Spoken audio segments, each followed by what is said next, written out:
Put themselves in a really good spot in the college football playoff. But now, down 3-0 at home, almost the end of the first. All right, while you were sleeping, had some fireworks with Stegman, Athens ready to go. Mike White's squad, they were on the road in Charleston for this tournament game against Xavier. Marcus Miller. Let's go. You happy about that? Let's go. Oh, look at the follow through. Leave it up there. Hand in the cookie jar, PB. Watch. He just holds the finish. Take a picture. Got it. Take a picture. He's got some sauce right there. You know who else who has the sauce? Courtesy of our very friends at Zaxby's, Gunnar Stockton. Putting his name in rare company this season. 8 rushing touchdowns. He now owns the second most by a dog quarterback in the last 30 season. You know who's ahead of him? Stetson Bennett. Hey, look at you. I was trying to embarrass you in front of national television. I appreciate it. What new? What you were doing?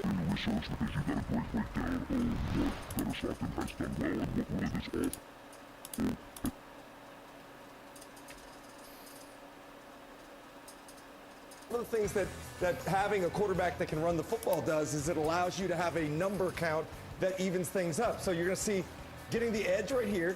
Receiver's going to work up to the second level, and then the inside tight end's going to come around. We call that, truck back in the day, Yep.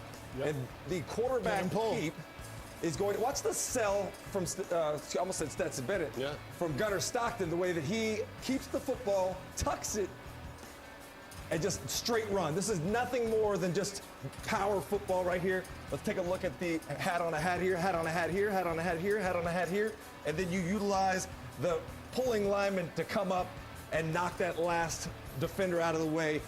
Gunnar Stockton able to pick up the first down in the red zone. I know you like that blocking on the outside. Does that set up plays later in the game? It definitely does. I like that you asked that question. Let's take a look at how it sets things up. A similar formation this time with the bunch to the backside, B-Dub. We're going to see the tight ends come across the formation. And I want you to see the attention that Gunnar Stockton's able to get when he tucks the football. It's a great job of acting, Master Thespian here. Gunnar Stockton to the edge of the defense. All the eyeballs. Look at the tuck. All right. Look at what we got here. Got some eyes in the backfield. Eyes in the backfield.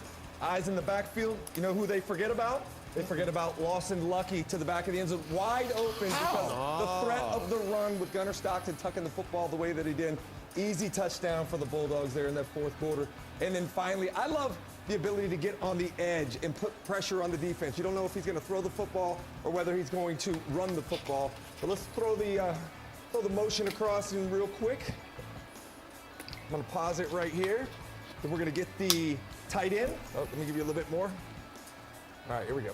Now, we got the tight end coming across the formation. I know you like the slide underneath the formation here, and then the backside tight end slam to the flat. Watch the way that he gets outside of the pocket, turning around. The defense has got to find the over route behind him. That's exactly right. Nothing here, that's covered. You got this one being covered, but you got a backside defender with his eyes turned. He sees it. Look at all that land that he sees with the green grass in front of him. And I love this right here. It's, hey, I may run over you, or I may embarrass you right here. Last defender, that wouldn't have been down in tag football. Completely missed him, B-Dub. So, again, the running aspect of Gunnar Stockton's game, the pressure that it puts on opposing defenses, very difficult to account for. Yeah, and it's the personnel as well. You know, you showed some plays from 12 personnel. You showed them from 13 personnel, meaning 13 tight ends on the field. You've got guys like Delp, like Lucky that you highlighted, like the young guy, Elias Williams, the 6'7" tight end.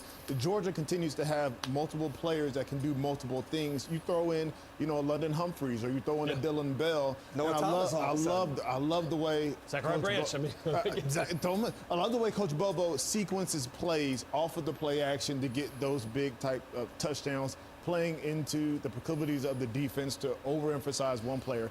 Slips him right behind him for a touchdown. Wait a minute. This is a Georgia Bulldog fan for life talking to the Georgia Bulldog fan saying he liked Mike Bobo. You see that? Like, yes. It's so amazing. Over the years, people have been like, Bobo this, Bobo that. If you watch the sequencing of the plays, Bobo's done a tremendous job, not only with the plays, but also bringing along Gunnar Stockton. What's proclivity mean? I have no idea. We'll Google it here in the break. All right, so right now, studio update, Fast and Furious, and that's what Mike Elko and the squad wanted us to have after playing with the food last week and having that huge comeback in the second half against the Gamecocks. Bethel Roman all of a sudden Bethel becoming Roman. the go-to guy. Hey, this is how you play when you want to eat a hot dog at halftime. Well, I mean, listen, is there a Texas State trooper there to give a handshake? I think that's what it was. I think there was a memo. Welcome to the tunnel, No, he needs to not be there at all. All right, here we go. Calling your shot. We start with the Gunner Stockton stat You want me to go? Yeah, you have the great All right, let me breakdown. give you I bet it'll be similar. 21 to 26, 248, 3 touchdowns, throwing and 1 rushing. I'm about where you are. I think he plays maybe 3 quarters, gets 20 to 26, 230, 2 touchdowns through the air, 1 on the ground. Who you going with your star performer? My star performer is going to be the senior Dylan Bell, the football player, the guy who can do everything. They're going to hand him the ball, they're going to throw him the ball, he's going to block. Same position. I've been talking about Noah Thomas all day long. I'm not going to deviate from that one. He seems to be in a little bit of a groove right now, particularly down in the red zone. I'm taking Lawson Lucky. He's been on fire as of late. So, I like it. Final score. I wanted to, but I didn't want to choose one tight end. I think it's a group. I didn't want the guys mad at me for picking one guy. So final score, Georgia wins big, 45. I got more faith in the Dogs. I'm thinking in the 50s here, double nickel. All right, just a field goal that they're going to allow. Just so you know, that's 2 field goals. They don't get in the end zone. But, by the way, that was really good insight from Alyssa Lang in her field pass talking about how Kirby went through and showed them tape. I went to that game last year against UMass, B-Dub, and that was a stale environment. And all of a sudden, everybody started getting a little bit worried right now. They want to be excellent before they head to Atlanta. What they want to be is what we're seeing from Texas A&M right now. Coming out against an inferior opponent, be dominant, scoring every drive. The first half should look perfect. You get out of there healthy and confident going into the next game. I love the idea of the nameless, faceless opponent, PB. Well, we know the top 25 opponents here. Oklahoma, how many total yards is that? Is that a stat? Is that saying -7? Wow. Look at 45 yards rushing, though, by Ahmad Hardy. That's what we talked about. Yeah. All right, 3-0. We'll keep you updated of that game going on right now. Dog fans on Senior Day in Athens, and we got the best crew, my favorite crew. Taylor Zarzour, Matt Stinchcomb, Alyssa Lang. It's time for a little SEC football, right, Zar? Appreciate you, PB. This is SEC football presented by Allstate. And this is Athens. On a beautiful day in late November to watch Kirby Smart's Georgia Bulldogs take the field in Sanford Stadium for the final time. It's the home closer against the Charlotte 49ers on SEC Network.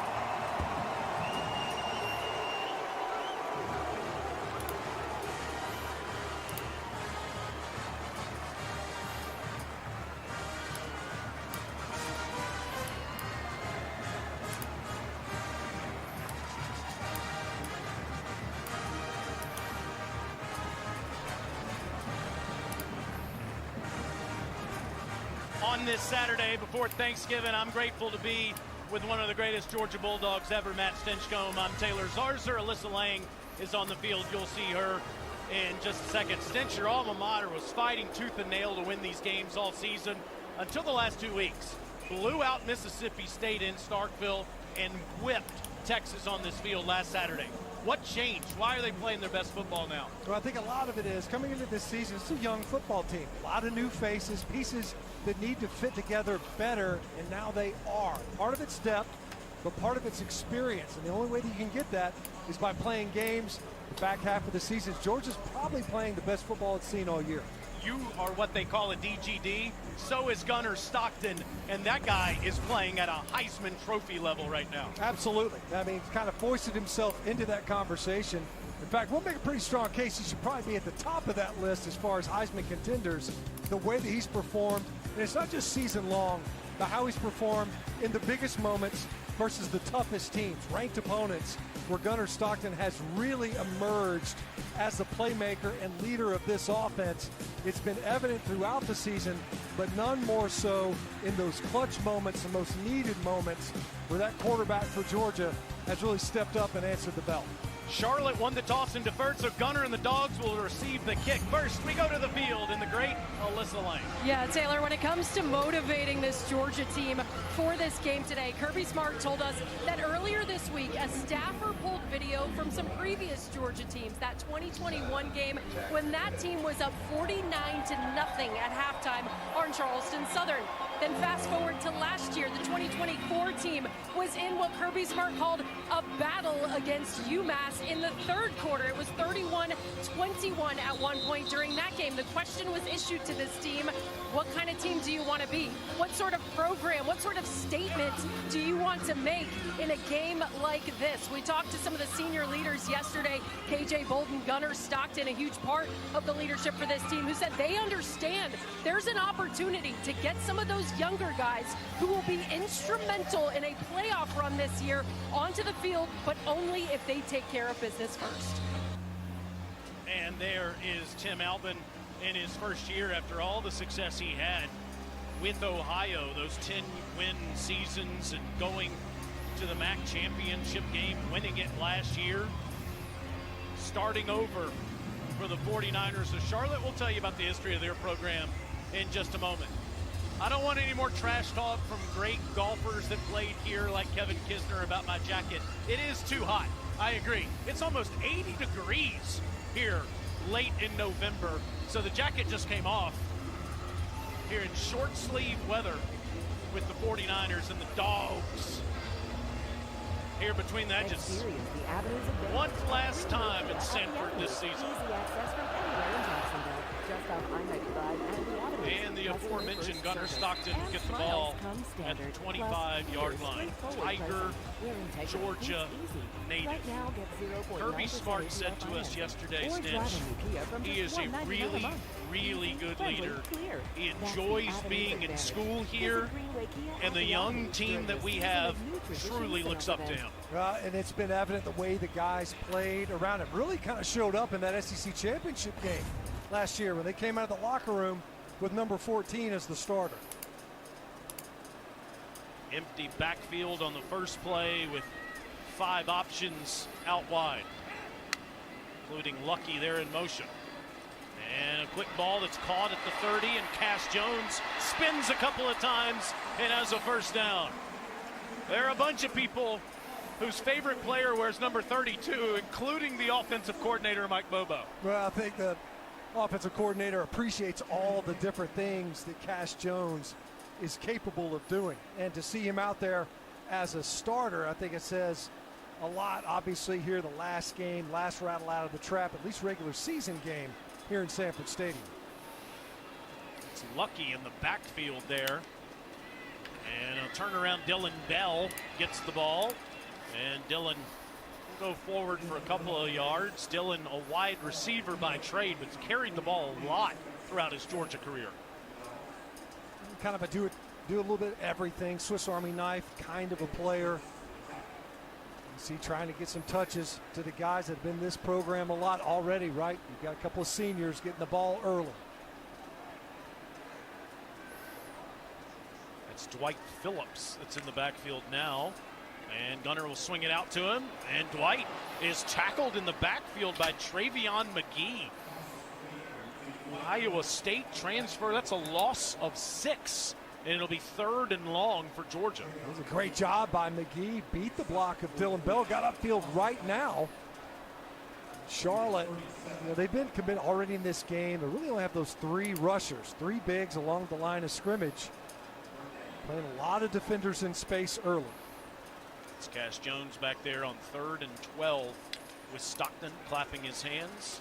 Clean pocket into traffic, intercepted if he got a foot down.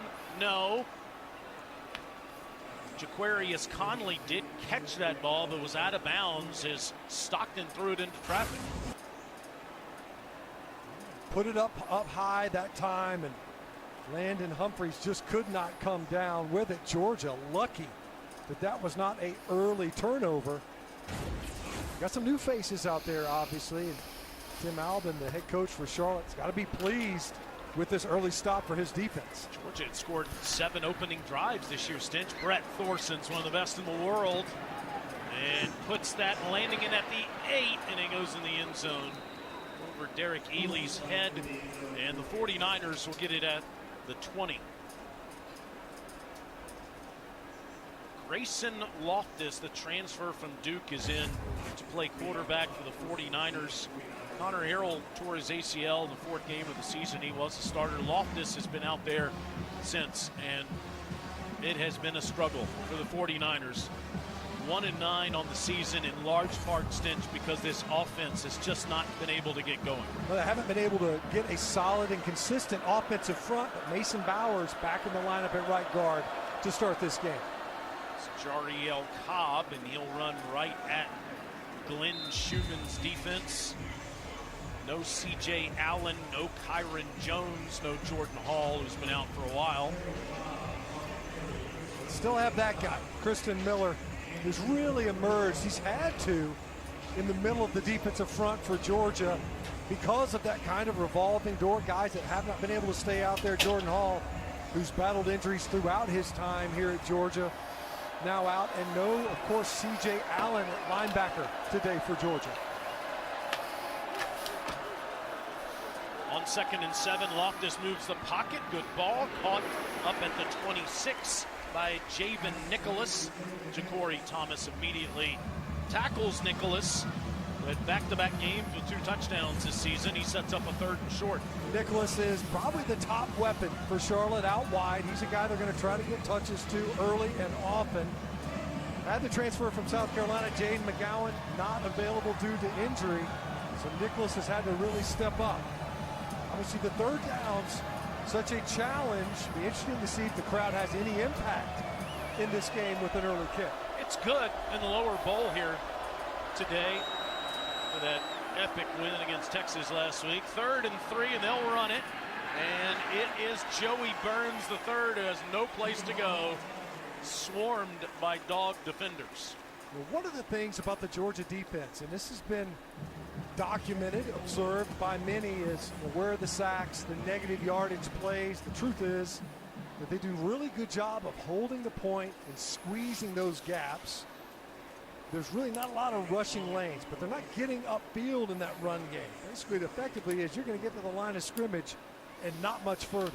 Bronson Long will punt it to Zachariah Branch, standing just inside his 30. Short kick. Branch comes up on the run. Watch out. Branch gets to the 40. 40-yard punt, 7-yard return. Gunnar Stockton and the offense back out there when we come back between the hedges.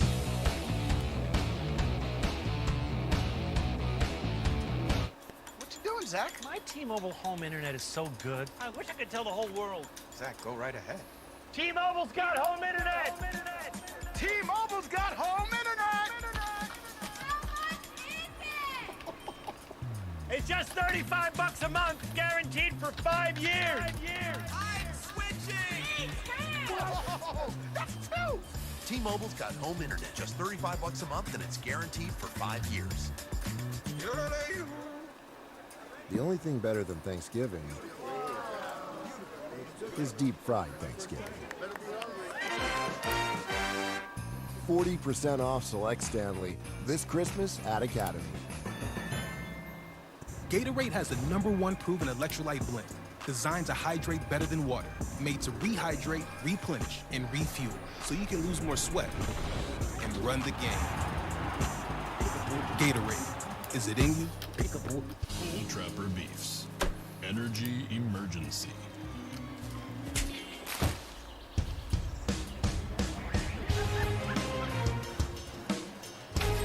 Bull Trapper. What's your beef? Football gave me confidence. It gave me my best friend. A team that counted on me every time. A place where I could just have fun. And a chance to get better at everything. I learned how to lead, how to show up every single day. How to play for something bigger than just me. Ready to play? Your team's already waiting. Go to futureforfootball.com to find a league today.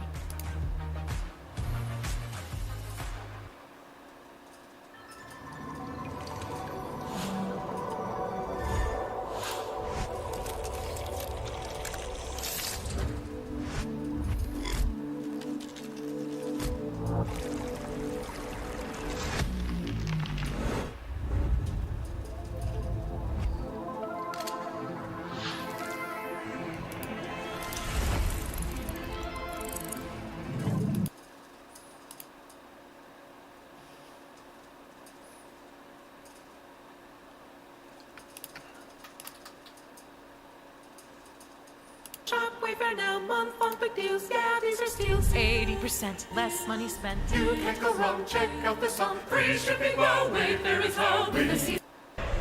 That is Drew Bobo, the starting center for the Georgia Bulldogs. He has a hand laceration he's been dealing with. Played last week and played well against Texas, but not giving it a go today. Instead, freshman Malachi Tolliver is starting, and there's Ernest Green. Had some family concerns to deal with this week. Not out there at right tackle. Instead, Juan Gaston is starting at right tackle today, the freshman from Atlanta. Stockton hands it to Nate Frazier, and Frazier will follow the left side of the line, which is intact with Freeling and Morris. There's Juan Gaston, 6'7", 360, Stinch. That was your playing weight, right? Yeah, if I brought a friend with me, if I was holding a third grader and standing on a stool, yeah, that guy, he's not 6'7". He's 6'8", if he's an inch. He's huge. I'll bring 3 people with me. Frazier hits the hole hard, and it gets near a first down up to the 49-yard line, where it'll be 3rd and 1.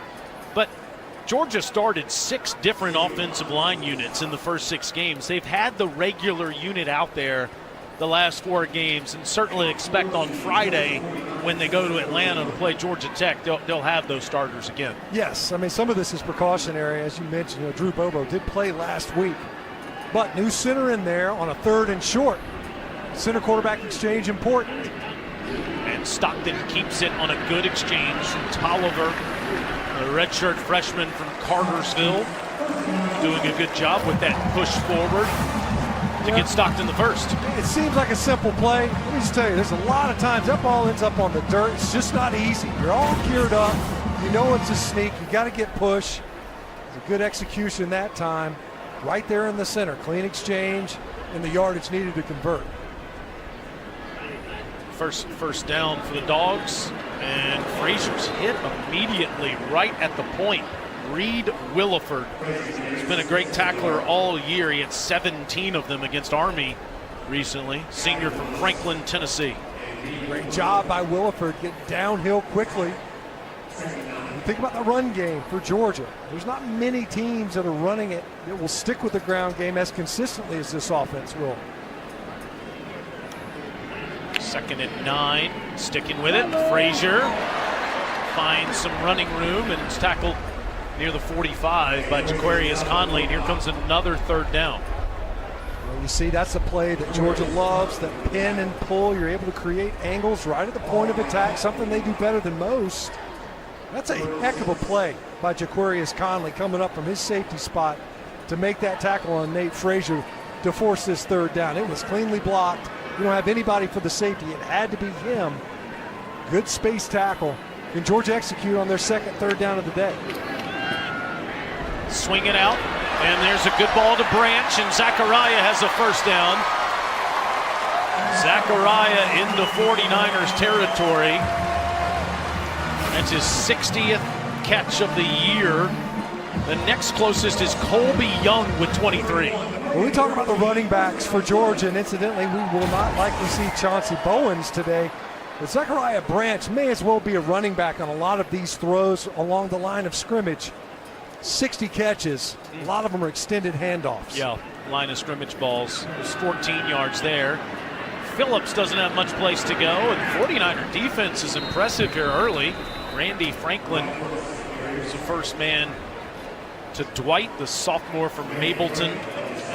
The Georgia running back room has a lot of depth. I don't understand this season. You mentioned an injury to Bowens this week. Half the quarter's gone. They've got nothing. 5 different guys we could see this today. They really do. Dwight Phillips, a guy that kind of, you don't want to say odd man out. He does get touches, doesn't always get great looks. And you're right, the 49er defense doing a good job muddying up the run game. 2nd and 10, Stockton. Plenty of time to throw downfield, open to Lucky. Lawson's inside the 5, 1st and goal Dogs. Finally, I guess he heard me. Well, that's certainly what the ground game can do for you. Commit to the run, and the play action means so much more. Nice sell in the backfield. You blow Zachariah Branch through there. It's obviously going to garner eyeballs. It influences defenses. Lawson Lucky was all alone to put Georgia right here on the doorstep. 29 yards to the tight end, 12th catch of the year. It's Frazier. Touchdown, Georgia.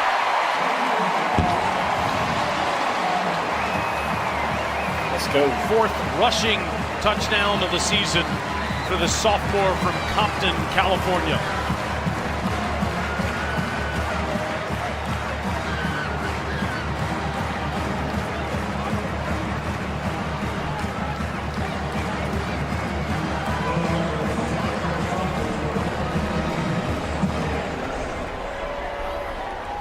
Set up by that deep pass to Lucky, and then Frazier finishing it off. Peyton Woodring makes it 7-0. Well, we've seen some emergence. The offensive line play better. Different guys, obviously, up front. Big piece has been Nate Frazier. Boy, he's done a great job with the ball in his hands. And Georgia able to open up the scoring with the touchdown run.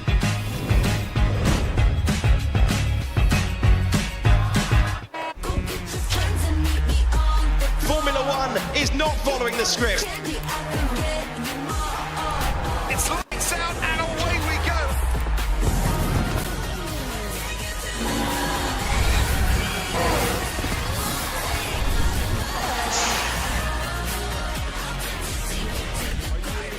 Formula One all season long on ABC, ESPN, and streaming on the all-new ESPN app.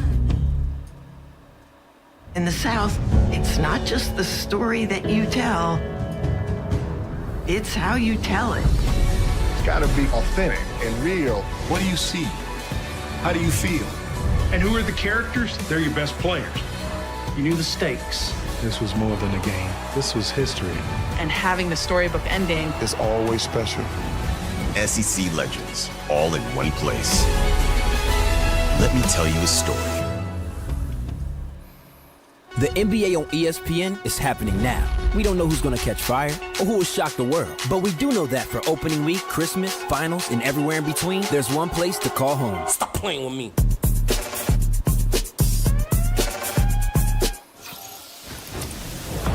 Watch. Sync. Swipe. Personalize. Now available on the ESPN app. This is SEC Saturday night. Western Kentucky at LSU tonight, 7:45 Eastern on SEC Network and the ESPN app. What a day in college football. This is the playoff. 12 teams, one epic finish. This is the wild world of college football. The CFP begins December 19th. SEC football is presented by Allstate. You're in good hands. Many fall in love at first sight in Athens, including some family members. Some out-of-state tuition going on in this booth. Texas A&M 7-0, Georgia 7-1, and then you see Ole Miss and Alabama. They're the only 4 teams that can get to Atlanta playing the championship game. If the Aggies and the Tide both win on the road next week, they will meet in Atlanta, meaning Georgia needs some help in order to get there. We'll keep following that as the game goes along. But I want to tell you quickly about the Charlotte program here, Stinch. It's the 13th year they've been playing college football, 11th at the highest level. Brad Lambert, former Georgia defensive coach, was their first coach from 2013 to 18, a couple of 5-win seasons. Will Healy was there for 4 years. Will took them to the Bahamas Bowl and went 7-6 in 2019. Vic Pochi was a head coach there the last couple of years. That didn't work. And now Tim Albin is taking over a program. And when I say hard reset, I mean at least equivalent to starting the program like they did over a decade ago. Loftus in the backfield still has it. Swings it out wide, incomplete to Joey Burns, covered up on the play by KJ Bolton. Yeah, it's a thorough renovation. They're taking this thing down to the studs, and I think that's the distinction to Tim Albin, who's enjoyed great success as a coach. both as an assistant and as a head coach. Difference being taking over for a Frank Solich versus kind of the disruption that the Charlotte program has endured at the head coaching spot.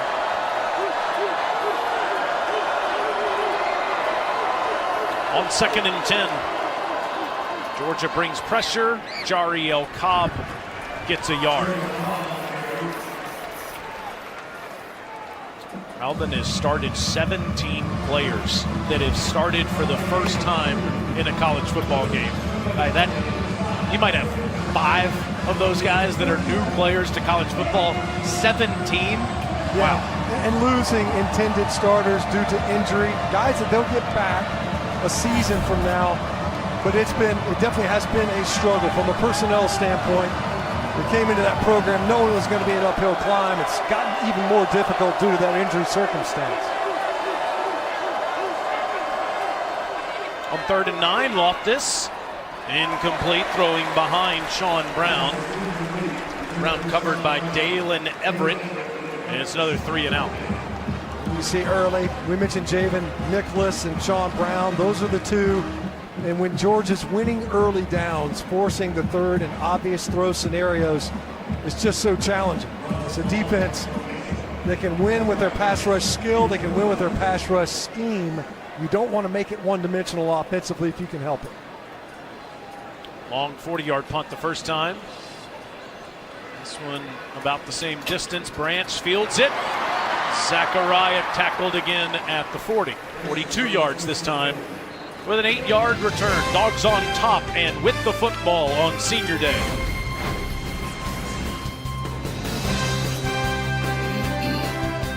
The NBA on ESPN is happening now. We don't know who's going to catch fire or who will shock the world, but we do know that for opening week, Christmas, finals, and everywhere in between, there's one place to call home. Stop playing with me. All right, this is for the win. Feeling the heat? Heat? Try August in the swamp. Yes! I can't believe There goes your unbeaten streak, Tim. Yes! I'm extremely sorry, but I promise you one thing. A lot of good will come out of this. What? Worked last time. SEC Football Saturdays, served fresh, starting at 9 a.m. on SEC Network and on the ESPN app. Clear your calendar. You can feel the electricity. Time to get a little unhinged for 3 hours, then start counting down until you can do it all again. Welcome to the wild world of College Game Day. What a day in college football. This is the playoff. Nothing here will be easy. Football will always deliver. There will be comebacks and upsets, dynasties and dark horses. So lean in, flip out, and strap in for some campus chaos. Target top this. 12 teams, one epic finish. This is the wild world of college football. The CFP begins December 19th. Hockey is here. The breakaways, here. The OV goals, here. The Stanley Cup, yeah, you guessed it. It's here on ESPN.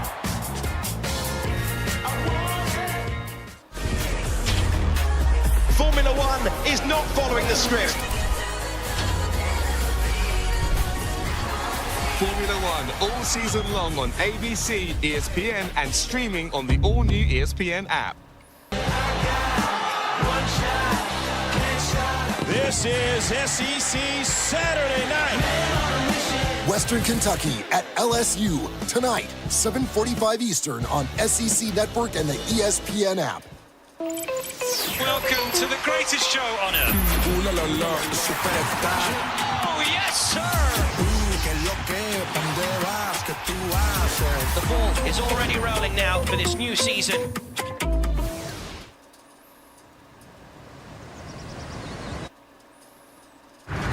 The College Football Playoff begins December 19th and concludes with the National Championship January 19th on ESPN. I have so much to ask Stench and Alyssa about as it relates to that as this game continues. Dogs currently ranked 4th. Could there be a scenario where they don't play in the SEC championship game and still get a bye? Langer will help me with that coming up in a little while. Let's talk about the Georgia offense now, though. As they come out to the 40-yard line, Gunnar Stockton just drove the team down the field for a touchdown on the second drive. This is drive 3.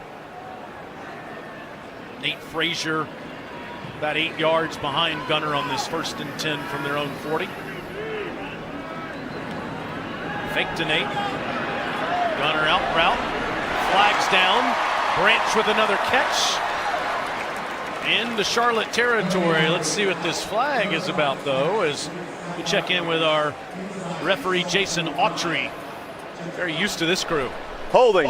Defense number 5. That penalty is declined. Result plays a first down.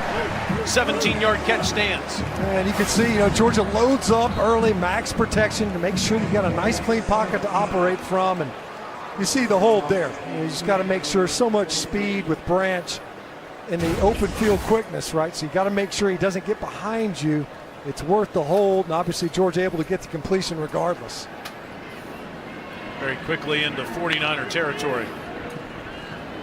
That ball's deflected at the line of scrimmage by Ty Baldwin, who just committed that penalty to be second down. What about the skill guys for the Dogs this year? There's so much about Brock Bowers and Lad McConkey in recent years. How would you evaluate the guys that Stockton is using this year? Well, I think they're back to having kind of a diversity on that perimeter where there's multiple places you can go, and the skill set, the traits are different. A Noah Thomas at 6'5", standing next to, and you can see the difference in stature. Zachariah Branch, they fulfill different roles in the offense and especially in the passing game. Go to the ground, and Frazier. It's down to the 40, where it'll be 3rd and medium from there. And you combine those different options they have to throw the ball, including the tight ends, with how deep their backfield is. There are a lot of options. Maybe there isn't this dynamic Heisman Trophy level option, but a lot of solid options. Well, and part of it's because there's so many good options. We'll call them good to great even. You have to spread that football around. There's too many opportunities to go to multiple spots. And Cass Jones has a first down run. Or right at it, let's see. Might be short. I thought so too. You're right, Taylor. As he burst through the hole, I thought, I think he's got it. And it appears he is short. Curtis Simpson, nice tackle to set up a 4th down, and the offense will stay on the field. Dogs are 9 for 12 on the season. Jones is that 3rd down man. That is his role. He's off the field now as Frazier and Roderick Robinson are in the backfield. Stockton still with the ball. Gunnar dives and has a first down.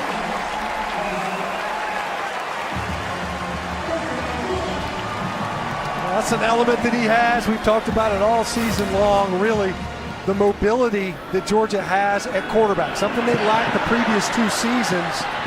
It's a legitimate run threat. That keep on the edge is definitely something that he brings to the table. Now, I will say, you don't want him having to extend like that on the edge too often to be able to get those conversions.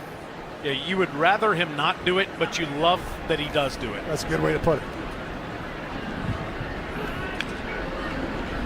On the fresh set of downs, Stockton step up, and it ends up getting a few more yards with that move at the end to get near the 25 near Caden Schmitz. We got a great stat guy in Kevin Maloney up here with us. He just observed the fact that he leads the team in rushing touchdowns, does Gunnar Stockton. Because of that, with 8, you recognize just how active he is in the run game. There's another one of those pop passes, and Thomas finds a little crease, stays upright. First down, Georgia inside the 15. Taylor, we got one of the best spotters in the game in Russ Moore. I was waiting for that. And he just pointed out the blocking out there on the edge. Excellent job. Among them, of course, London Humphreys. It'd be great if he could point out one more than just that one blocker, but that's still improving. That's called keeping the peace in the booth, folks.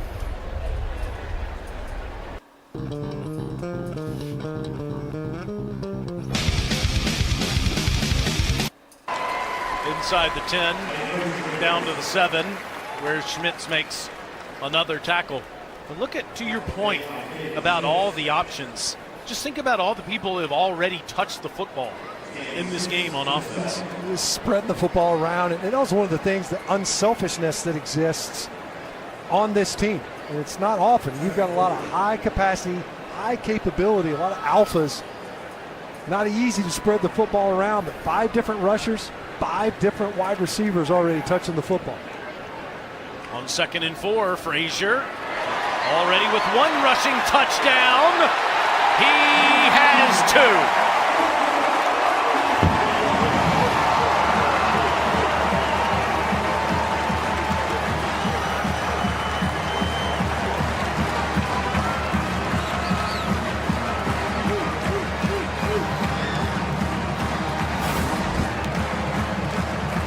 Physical run, getting downhill and running through would-be tacklers, and then look at that, the rush. Big Juan Gaston out there, number 73, getting some nice push in there to finally get him over the end line. Looks like a team filled with people who like to hit others, right? Get physical. You want to check? You better get physical. Peyton Woodring's extra point is good. How about Frazier and his offensive lineman helping him get to the end zone here? Big Micah Morris pulling around, leading the way. We mentioned it earlier, Malachi Tolliver, the freshman, getting in there from Cartersville. They like what they have in him. Had to force into service versus Mississippi State. Was able to handle business. Well, we talked about being physical. Here's what Kirby Smart said about that earlier in the week. We schedule them. The ones that want to leave, we schedule them. We try to get them on the schedule, because when they want to leave because they're not physical, that means they're probably going to a place that's not physical. We like those places. We like to play them. We prefer them, actually, if you can get them on the schedule. So it's one of those deals that you don't run from hard in life. You run from hard in life, you'll find more hard. If people think that he's playing to the crowd, he isn't. That's just the way he is every day. If you've been on a walk in Athens, you've heard it in practice coming from this stadium, coming from the practice field. And you hear it in the locker room every day, too. That is the way that man coaches, Alyssa. Guys, yeah, one of my favorite things, not only about Kirby, but being in the SEC, we get to spend so much time with people who are at the top of their game, right? Literally at the top of college football, who have found so much success. I tried to ask Kirby yesterday, like, where does your motivation come from day after day? Do you listen to podcasts? Do you read books? He said, yeah, I just wake up and I want to win. So I'd like to find some of that on my daily basis, if we're being honest, but it was purely that simple. And that press conference, I'm sure to him, was pretty simple. We like to hit people, we like to win. Well, and Alyssa, we've got a guy in the booth that's known him most of his entire life, playing with him and being friends with him for 30-plus years. Loftus throws, it's incomplete. This is the way Kirby Smart was as a player, too. You could see this. Yeah, it's always been this way. This is nothing new. It's nothing artificial that hasn't been created. You know, it didn't matter where he would have coached prior to being here in Georgia. He's always had that edge, always. You know, he mentioned it yesterday. It's win, W-I-N. I didn't even know it was an acronym. He's like, what's important now? That's what motivates me every day. And there's always something important to him that he's got to get to. You hear the crowd on a 2nd and 10. Loftus again, line of scrimmage, just trying to get something going. Gets a few yards there. It'll set up a 3rd and long as Javen Nicholas makes that short 2-yard catch. And this team takes on that mindset. You can tell it. You know, the really hard edge, and they embrace that. Well, you're going to be physical. We asked them, how have the practices changed as the season has unfolded? KJ Bolden says it hasn't. They're the same as they were at the beginning of the season, just as physical. 49ers do not have to run another play, and they will not. As the quarter will end with the Dogs up 14-0. Kirby Smart's team has won 114 games in his 10 years here, 62-6 in the last 5. Number 4, Georgia up 14-0 at the end of the first quarter against the Charlotte 49ers on Senior Day in Athens. The Ergo Smart Base from Tempur-Pedic automatically responds to snoring, so no more hiding under your pillow because this system actually detects snoring, then adjusts to help reduce it. Now save up to $500 on select adjustable mattress sets and $50 off select pillow sets.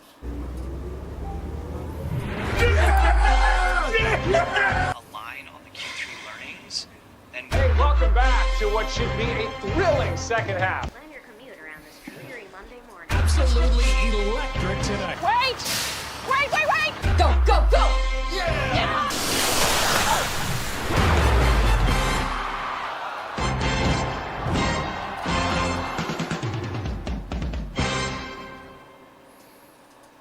2 rings surrounded by a steel cage.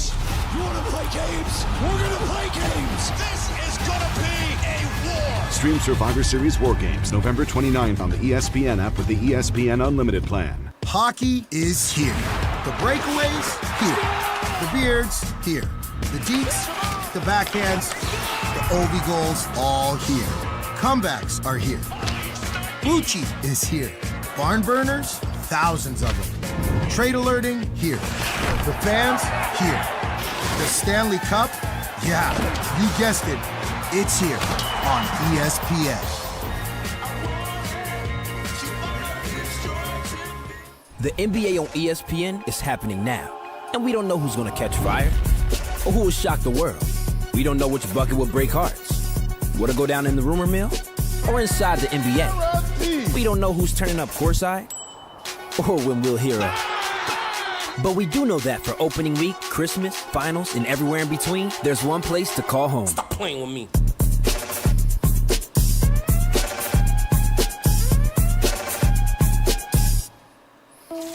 Welcome to the greatest show on earth.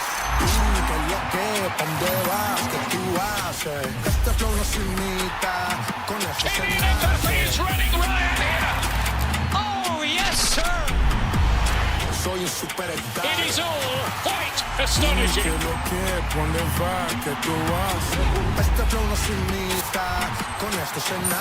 Is already rolling now for this new season. Clear your calendar. You can feel the electricity. Time to get a little unhinged for 3 hours, then start counting down until you can do it all again. Welcome to the wild world of college game day.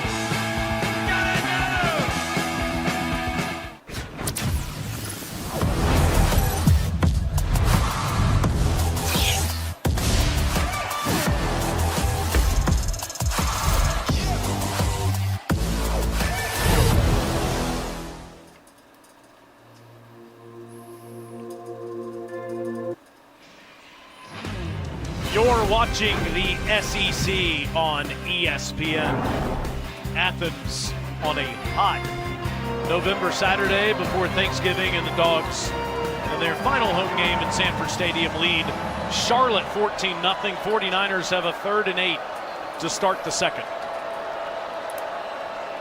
Grayson Loftus throws short and complete. Covered up was Javen Nicholas on the play. It'll be 4th down. Good defense there by DeMello Jones. Well, that was a great game for DeMello Jones a week ago. Just, we talk about physical nature of play, and he's really coveted for his cover skills, but he's really played physically. You see them breaking on that football. Last week, he's out there belly-to-belly suplexing guys. It's just a physical way to play, and they said it was after the Tennessee game that kind of woke him up. Bronson Long, 3rd punt. Zachariah Branch comes up to field it.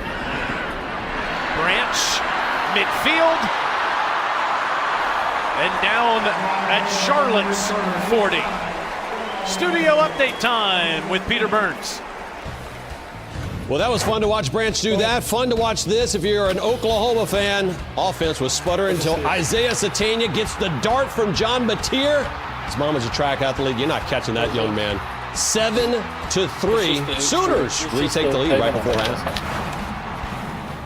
Yeah. Whose uniforms are they wearing today, Peter? I don't see a lot of crimson in that Sooner get up today, and Mizzou with an interesting combo as well. See that one coming. Interesting. Wyoming. Yeah, really. 29-yard return by Zachariah Branch. Late substitution. So London Humphreys just walked in onto the field off the sidelines. Coach Smart is not happy. That's an understatement.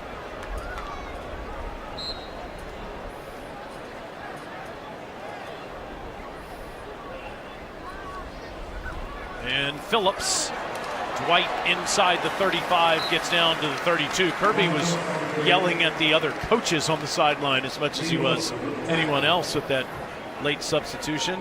Oh yeah, I mean, see that. So you'll notice right there, like the field is behind him. So he's coaching the sideline right there.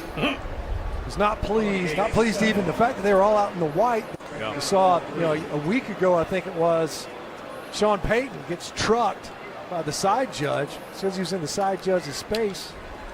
On a high snap, Stockton able to hand it off to Phillips. And he gets a couple. It'll be 3rd and short. Reed Williford on the tackle. Mike Bobo, of course, Stinch's old quarterback. There was a lot of needling back and forth between those two yesterday in the meeting. He's done a terrific job as the offensive coordinator here. All the scrutiny is just ridiculous. He's one of the best play callers in the country. You don't even have to talk about it. The evidence is on the field. 3rd and 2 with Bo Walker now back there with Stockton. And Gunner takes off and has a first down. Coach Bobo said to us yesterday, Stinch, as you show us the Stockton scramble first. Another light rush, just the 3 pass rushers, as we mentioned. And Stockton just being smart, opportunistic, typically is down there in the red zone. He said, we want to throw everything that you've ever seen in the game of football at you. Yeah, that was the advantage of this offense, he said, was the volume, how much that you can present a defense with. Run it again with Walker. And the freshman from Ellenwood, Georgia, gets a few more. And he said the reason we can be so multiple is we have a highly intelligent group of players, especially with Gunner Stockton, that can retain all this information. I kept trying to ask him, what do you guys do best? And he said, understanding every single concept that we run. That's what we do best. Yeah, these game plans are big. I mean, they don't come into these games with some lean game plans. There's a lot that these players have to process. It's not just the offensive coordinator, the staff too, that contribute to that. On 2nd and 8, Stockton throws, and right at the first down, Noah Thomas with a nice catch. Great concentration catch right there for Noah Thomas. You talk about a guy that has started to really come on. Part of it, no Colby Young out at wide receiver. Noah Thomas has really emerged, led Texas A&M in receiving a season ago, and has found a spot on this offense, in this offense, and has really emerged, really since that Florida game.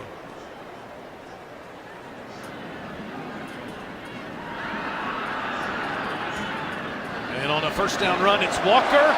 Bo Walker to the pylon, touchdown. The first touchdown of the freshman's career.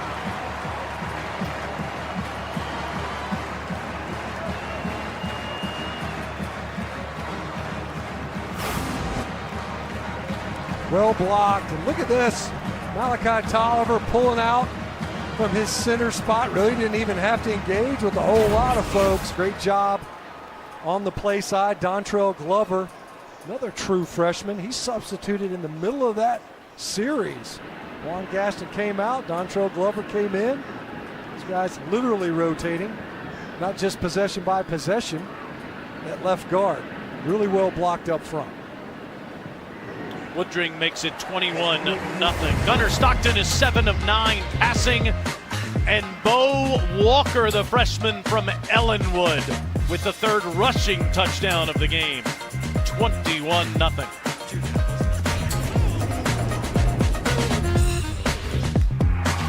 Do you enjoy women's and Olympic sports? The SCORE Act will support them. Here are the facts. The 4 major conferences spent more than $2.3 billion on sports other than football and basketball in 2024 and produced 381 U.S. Olympians who won 219 medals for Team USA at the Paris Olympics. The 4 conferences have also added more than 1,700 new scholarships for women since July 1st of this year. Ensure the continued support of women's and Olympic sports. Tell Congress to pass the SCORE Act at PassTheScoreAct.com.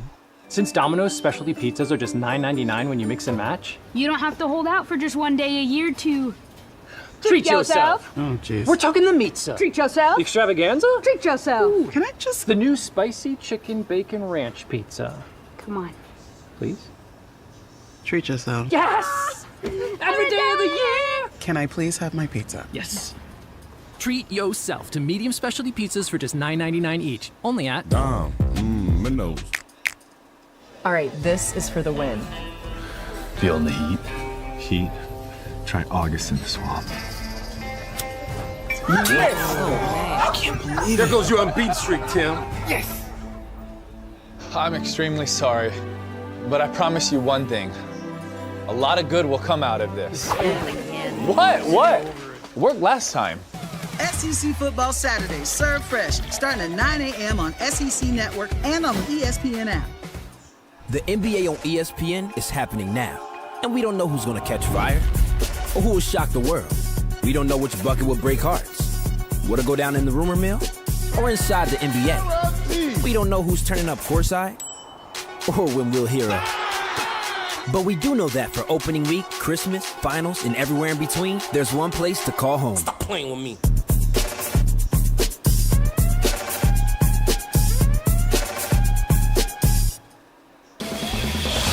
The SEC and SEC Network thank our official corporate sponsors for their continued support of our student athletes during every championship season.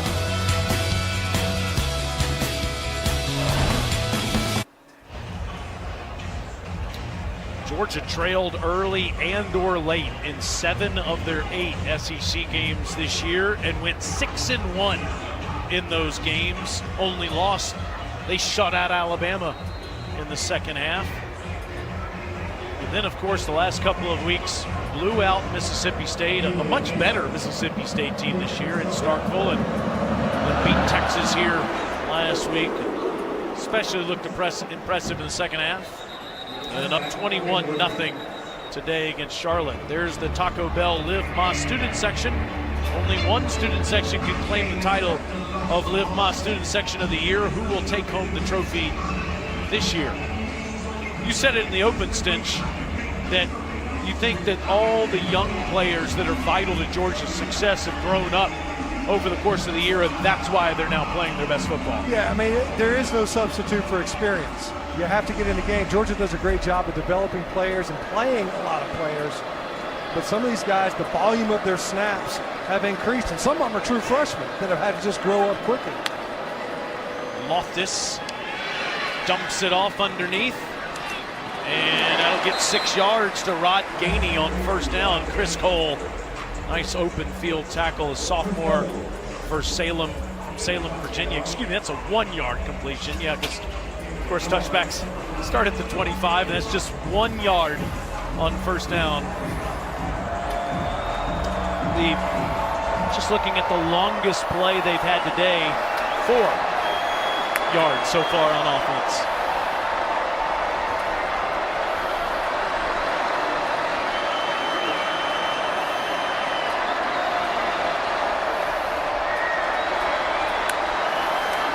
On a 2nd and 9, Rod Gainey, nothing.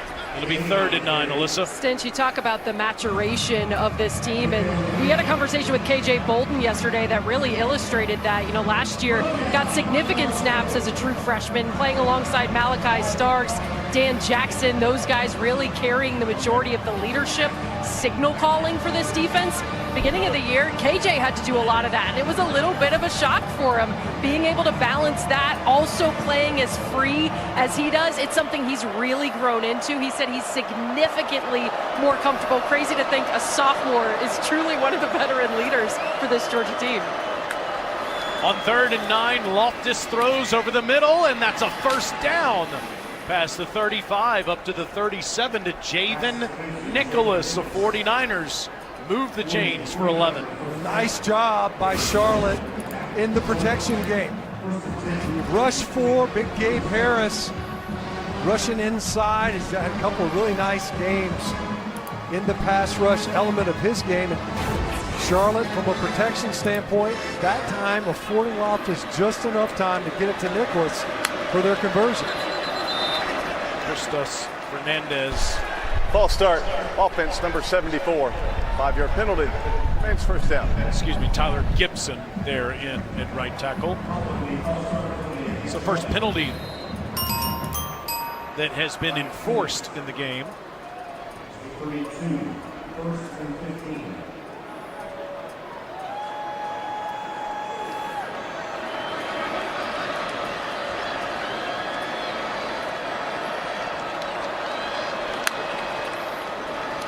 On 1st and 15, watch out, Loftus. Gabe Harris in the backfield, junior from Thomasville, wreaking havoc. Trying to get to the screen game. The problem is you got to hold him up a little bit. So Gabe Harris is going to start right here. Watch him work inside right now. You got to impede him. You have to have a little bit of impediment. You see clearly trying to get that slow screen set up. But Loftus, pressure right now, and Gabe Harris is so long at 6'4", made it difficult to get that completion.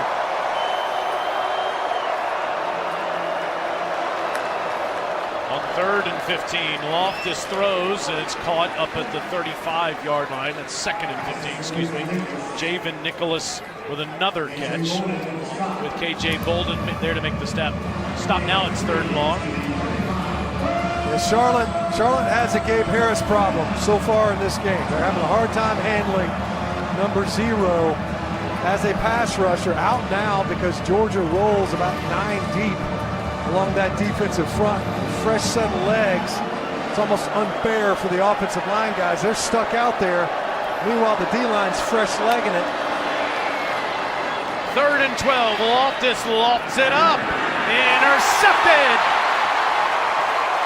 Ellis Robinson, the 4th, with his 3rd interception of the season.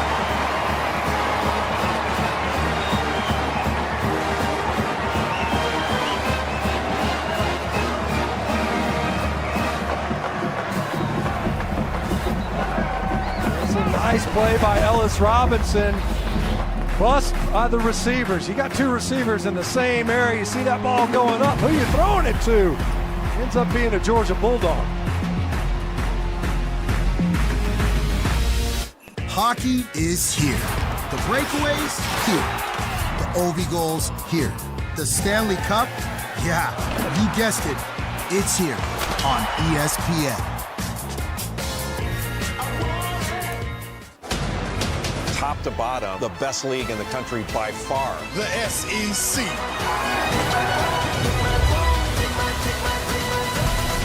SEC Network, your home for SEC men's basketball. The NBA on ESPN is happening now.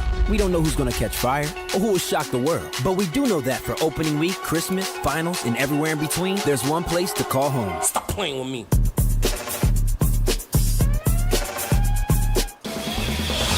The SEC and SEC Network thank our official corporate sponsors for their continued support of our student athletes during every championship season.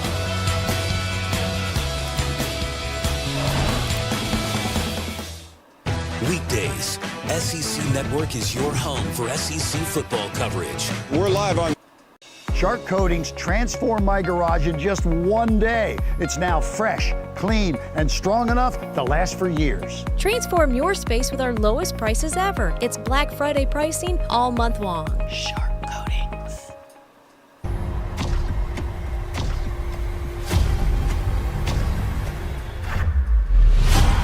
You want to play games? We're going to play games. Oh my God, are you kidding me?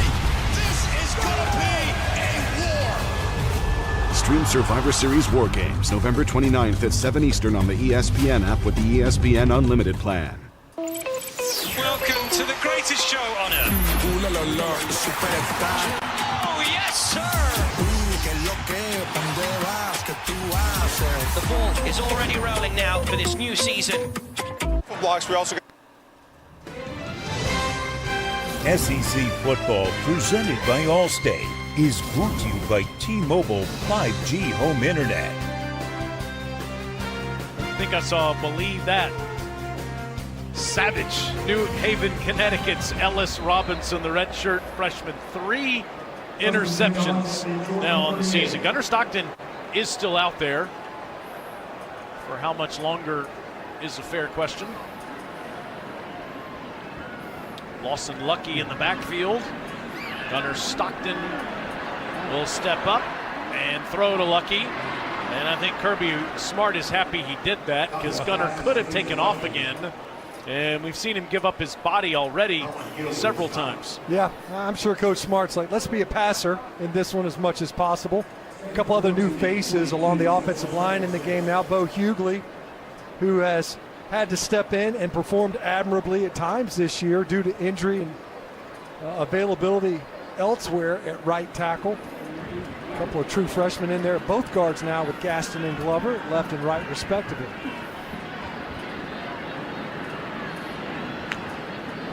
Stockton across the middle. And big Elias Williams, freshman from Kingsland, Georgia, with his 7th catch of the year. We talk about developing players in this program. So Elias Williams, and he still took scout team reps this week, they said. But he was down there with the scout team. And because Kirby Smart is watching both sides, offense and defense, he was telling the offensive staff, hey, look, we're going to get number 10 in there. Now, this is a deep and accomplished tight end room already with Lawson Lucky and Oscar Delp. They felt as if they had to get number 10 some more touches. He's become an every down player. Pop pass, Dylan Bell. And Bell on a sweep. Gets near another first down. We should see Ryan Puglisi, the redshirt freshman from Paxton, Massachusetts, here shortly. Whether that happens before the end of this half, certainly in the second half. And Ryan Montgomery could play some today, the freshman from Findlay, Ohio. Yeah, as this game continues, if it continues to trend the way that it has, there'll be opportunity to see quite a few depth players in this game. On 2nd and 3, inside handoff to Frazier. And Nate has another first down. Took that last bit of effort. Looked like maybe Sharp was going to be able to come up with the tackle just shy of the yardage needed. Frazier with that late lunge to pick up the inches that he was just shy, and looked like he was a little shaken up at the end of that run. Dwight Phillips subs in. Yep. Bo Walker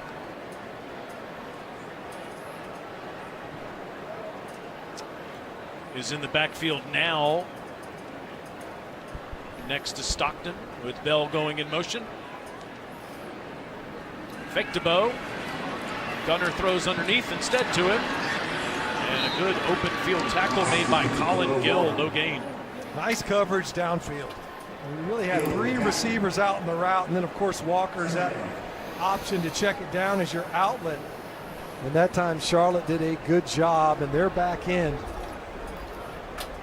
Sticking with the receivers. You see that play action. We've seen it already in this game, the influence it can have in the secondary from a coverage standpoint.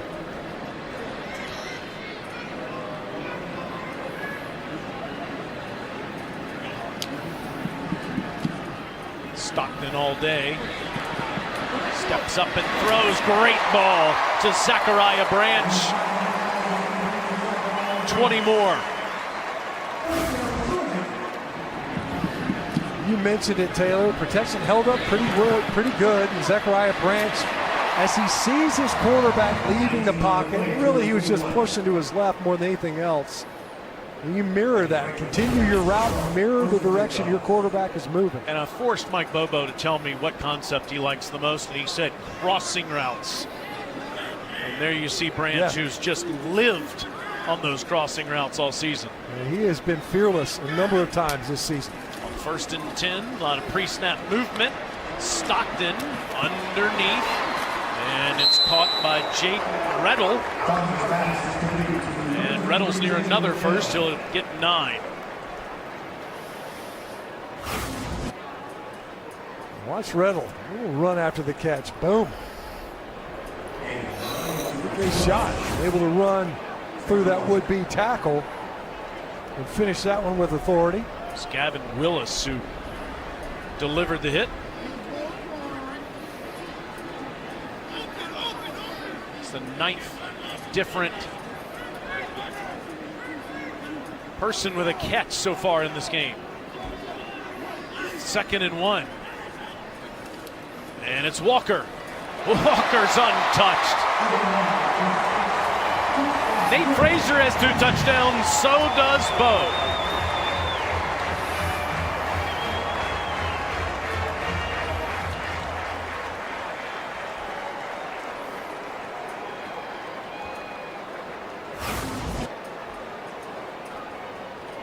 Nice job on the left side. Good patience by Walker. And of course, difficult to miss that hole. Dontrell Glover over there wrecking shop. Up here just playing Pictionary with some of these stats at this point, trying to keep track of who's in the backfield. 28-0 Georgia, using the ground game all 4 times to find the end zone, getting ready for clean old-fashioned hate on Friday.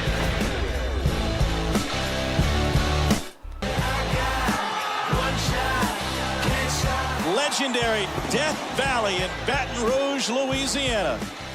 This is SEC Saturday night. They go back to the left. Breed jump ball. That was easy. Herring makes a cut. The end zone, LSU.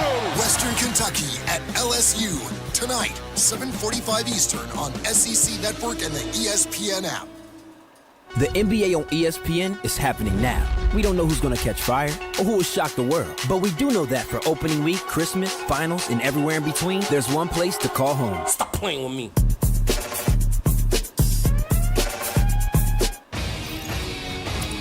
Introducing SportsCenter for you, personalized every single day.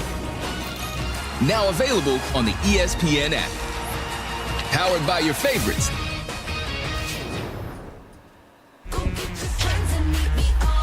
Formula One is not following the script. It's lights out and away we go.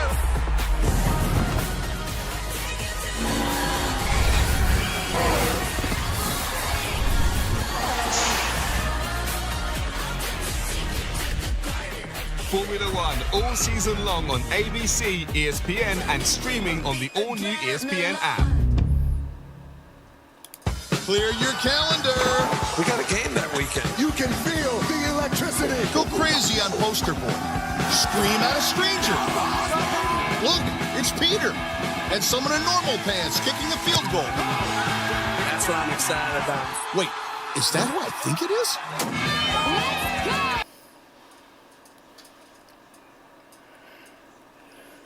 Time to get a little unhinged for 3 hours, then start counting down until you can do it all again. Welcome to the wild world of College Game Day. The SEC, the best women's basketball in the country. There's no shortage of star power. It's going to be so much fun. SEC Network, your home for SEC women's basketball. We gon' raise it up high, we gon' raise it up. Hockey is here. The breakaways, here. The Ovi goals, here. The Stanley Cup, yeah, you guessed it. It's here on ESPN.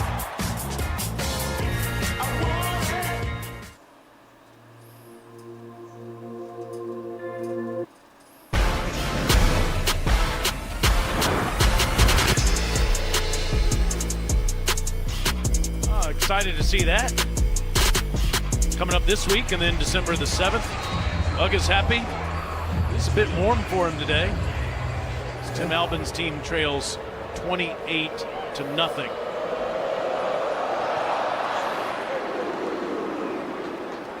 PB, what's happening elsewhere, my friend? Let's head back up to Norman, Oklahoma, where John Mateer finds Javonte Gibson in the back of the end zone. Missouri would kick a field goal. It's now 14-6 at half, Sooners. Missouri came out early and had the lead, but OU could be headed to the college football playoff. Win this game today, win next week against LSU. They are in. Thank Could goodness. even be hosting a game in Norman. Sure could. Boy, that'd be wild. God, that was fun. It looked like Washington State versus Wyoming in that. 28-0 here.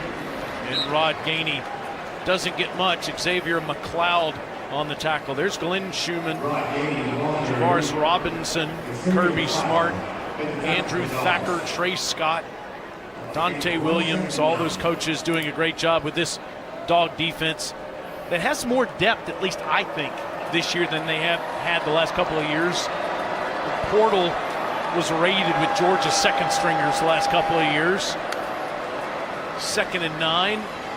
Loftus steps into a sack. Swarmed. Elijah Griffin got home.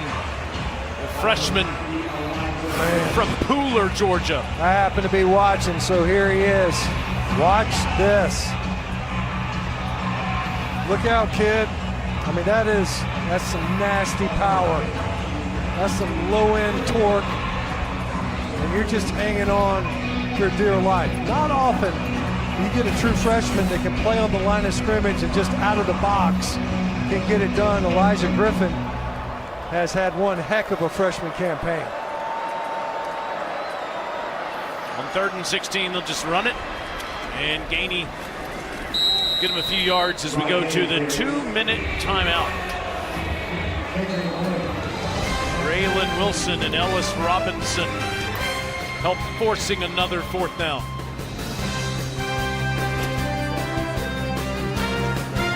Excuse me, Miss Retta, how do I treat yourself? Well, you could mix and match medium specialty pizzas for $9.99 each. Really? Yeah. Don't you work here? I do, yes. Dom, Minnows.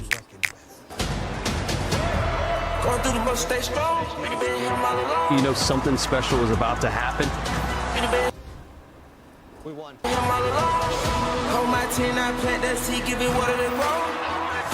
Are you not entertained? The SEC. Top to bottom, the best league in the country by far. SEC Network, your home for SEC men's basketball. We are all in this together. What's up, people? Love for the game, the grace, and the grit. It, the believers, sides, and scenes. Here, the home of the SEC, SEC Network. Legendary Death Valley in Baton Rouge, Louisiana.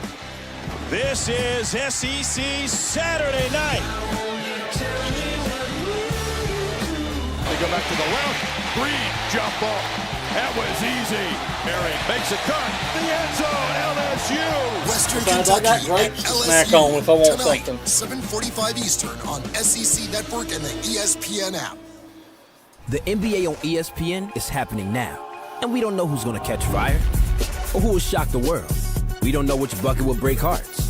What'll go down in the rumor mill or inside the NBA. We don't know who's turning up courtside or when we'll hear a. But we do know that for opening week, Christmas, finals, and everywhere in between, there's one place to call home. Stop playing with me.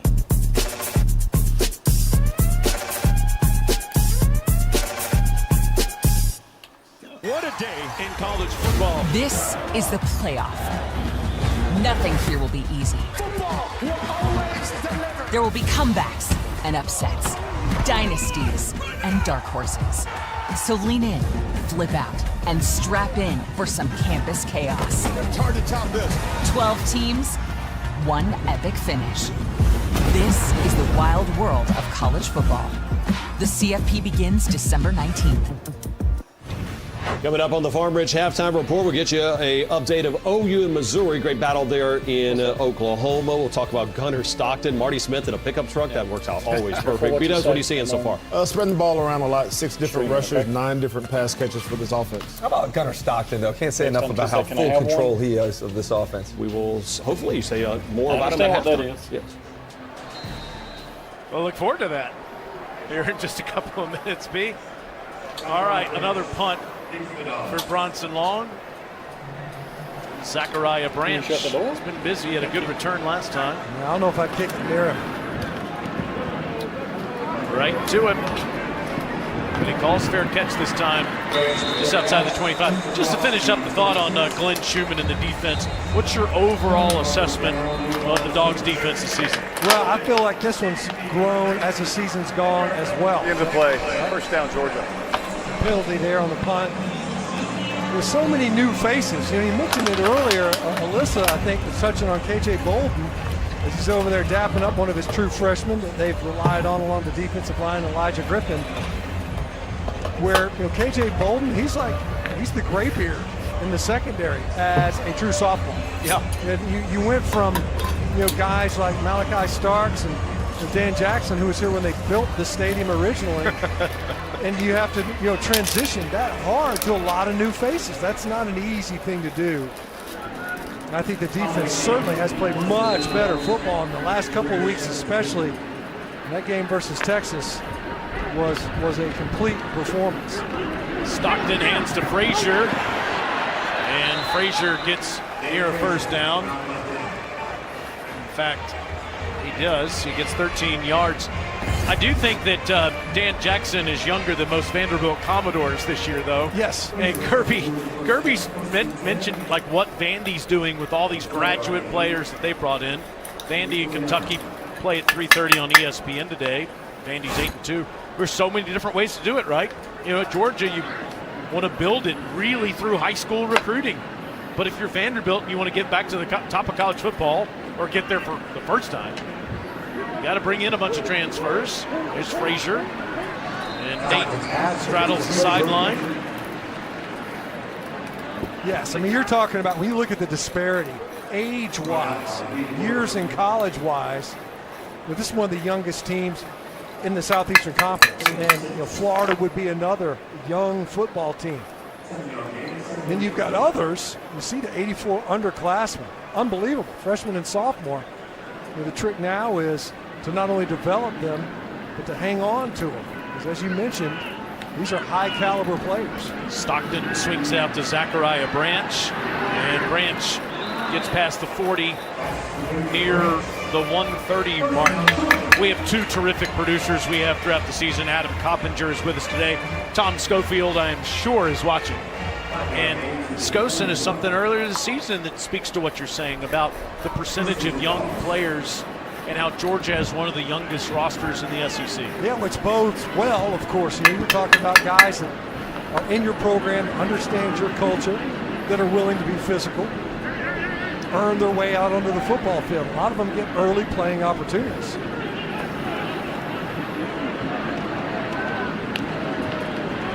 Stockton. That's incomplete. Dylan Bell, the intended target. Haven't had one hit the ground in quite a while. Dylan Bell, one of the seniors here today, guy who's filled a bunch of different roles. He was effectively a running back a couple of seasons ago. Dangerous with the ball in his hands. Not going to run away from just about everybody, but physical, good speed. A guy that they trust, excellent blocker. Kind of embodies everything that they're looking for at that position. Ended a streak of 10 straight completions for Stockton before that incompletion. Gunner sacked. Back out near the 35 by Curtis Simpson. Redshirt freshman from Shelby, North Carolina. At that time, probably could have sat in the pocket, if anything, pushed to the right, but everything was working back to his left. He ended up drifting right into that sack. Some good fight from this 49er defense. Negative yardage plays, tackles for loss, that time able to get the quarterback on the ground. Simpson was going to play for North Carolina. Instead is with UNC Charlotte. Stockton, downfield intercepted, threw it right to Jaquarius Conley. And Conley gives the 49ers the football near the Dogs' 35. That's a couple of great plays by Jaquarius Conley. Earlier, he was in run support versus Nate Frazier. And this time, he's just trying to get it to Lawson Lucky.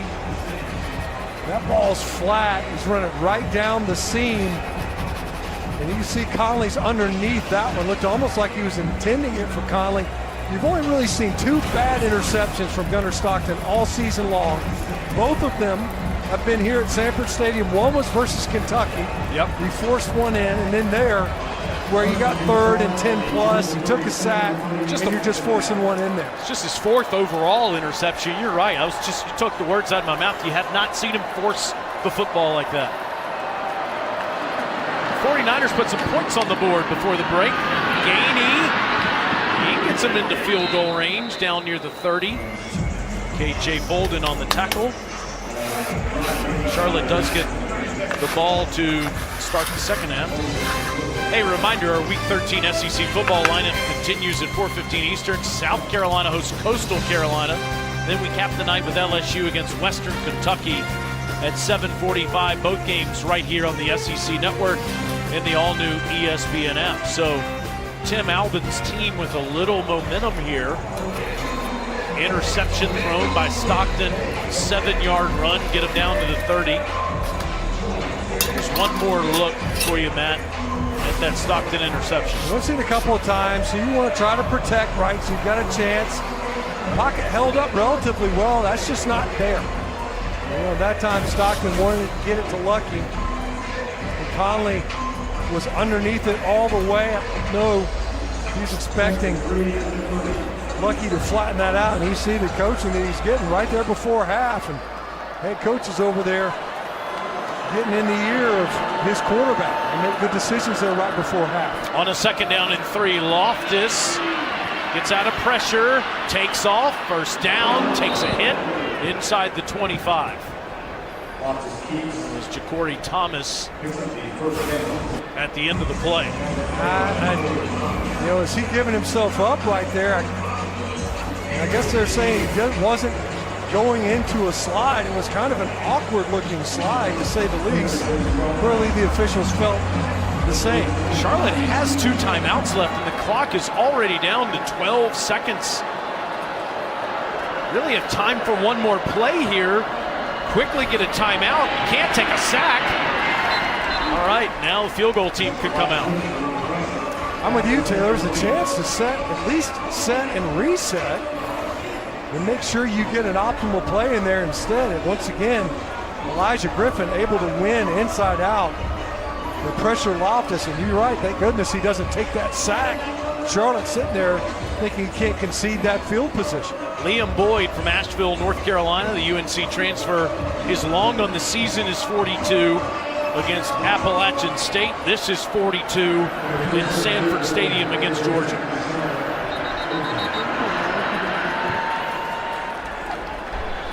Georgia has called their first time out of the half. It's 30 seconds and late.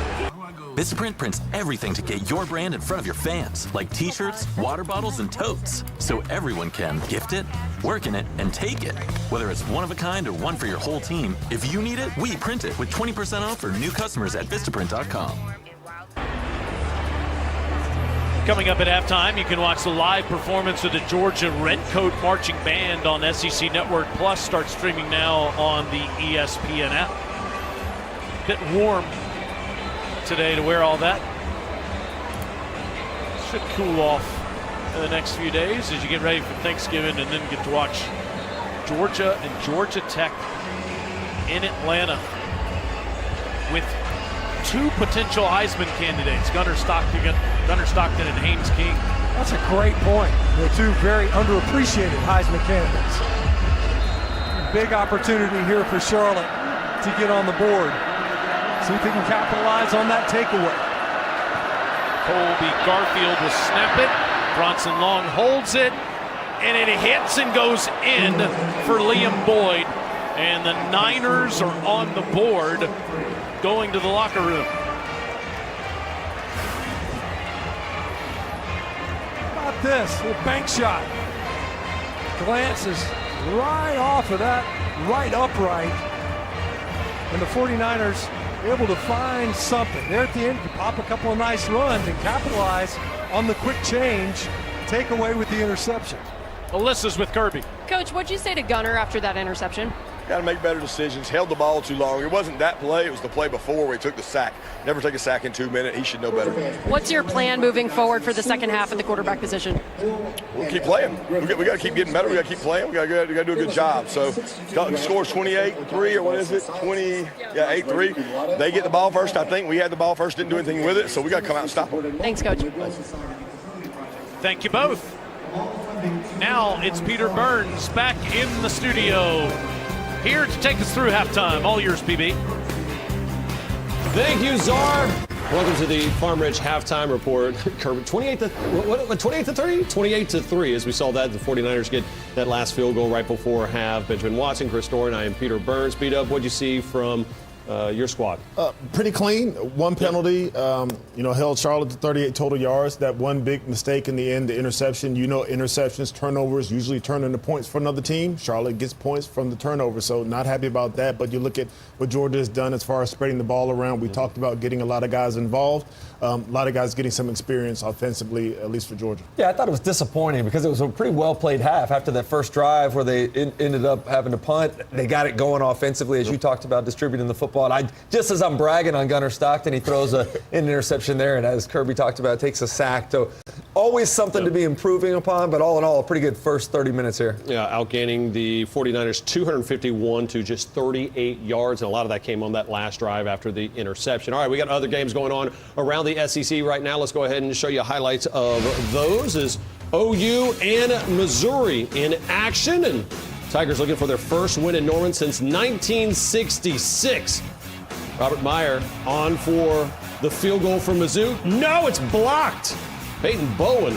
Not blocked. No, that's the one he chunked. The other one that he chunked. If you go back and look at it. Yeah, kick the ground first. So this one's the one that's blocked. This is the one. Sooner or later I was going to get there. Oklahoma at that point still trailing 3-0 at that point. Yeah, stop me if you've heard this before. Offense doesn't do much. Special teams make a play.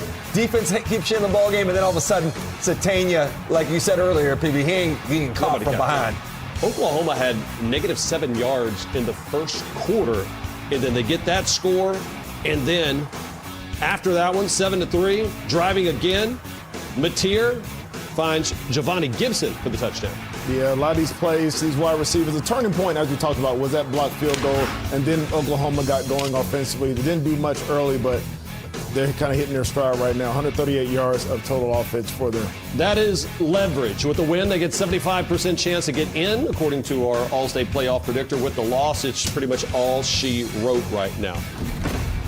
As I look at this game, let me talk from the Missouri perspective, because you and I talked. It is tempting at this point to maybe panic a little bit and stop running the football. Ahmad Hardy's still averaging over 4 yards a carry. That's who they are. They've gotten away from it in past games like Alabama. I want to see them continue to pound the football and see if they can't break one and stay in this ball. It's a one-possession ball game after that field goal. Think about the first quarter. They come out running the football very well. 14 rushing attempts by Missouri in that first quarter. They rushed for 60 yards in the first quarter. It wasn't until that blocked field goal that Oklahoma was able to do anything offensively. And so, the reality of the game, it is a one-score game. Can you stick with the run game because you were having success? And then if you're Oklahoma, Mateer is starting to find his groove, especially against that man coverage against Missouri on third down. Yeah, Bo Perbula, though, back after the injury, 11 of 15 from so far today, but still only 5 first downs for Oklahoma, and they still have the lead 14-6. Deuce Knight getting the start, the big-time recruit freshman, and waiting.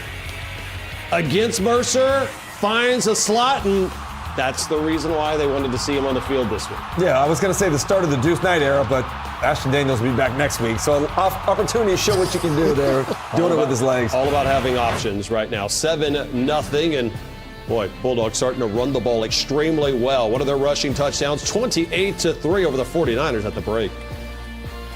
This halftime report is presented by Farm Ridge, the official frozen snack of the SEC. Now we're cooking. I checked Allstate first, saved hundreds on my car insurance. Unfortunately, I didn't check to see if anyone was watching before I stole cotton candy from a child. Well, at least I checked Allstate first and saved hundreds. Modelo, the market fighter. I want to be rich. Wishing for more money? All you need is your phone. No. Go to Geico, get a quote, and you could save $900 with your phone. Look at that, it's ringing. It feels good to save some coin. It feels good to Geico. A meal that's dip-tacular. Ciabatta dippers are back. It just meals good at Panera. Black Friday is happening now at the Home Depot. Are you feeling holiday ready? Oh yeah, the tree is just the beginning. We're ready to be unforgettable.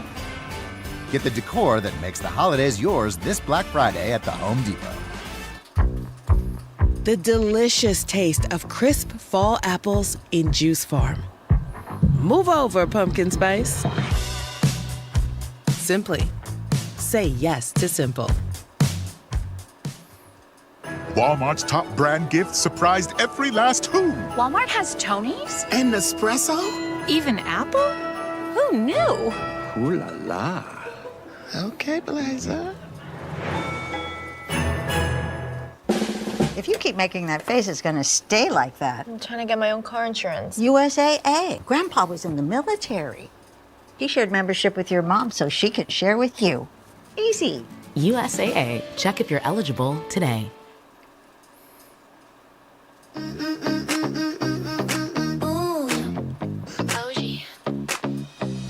Soft like sugar on my skin, I'm melting in the mirror like cotton clouds and strawberry. Yeah, I'm tasting paradise. One spritz on the main dessert, golden glow, a sweet high life. Unlocking my imagination tonight.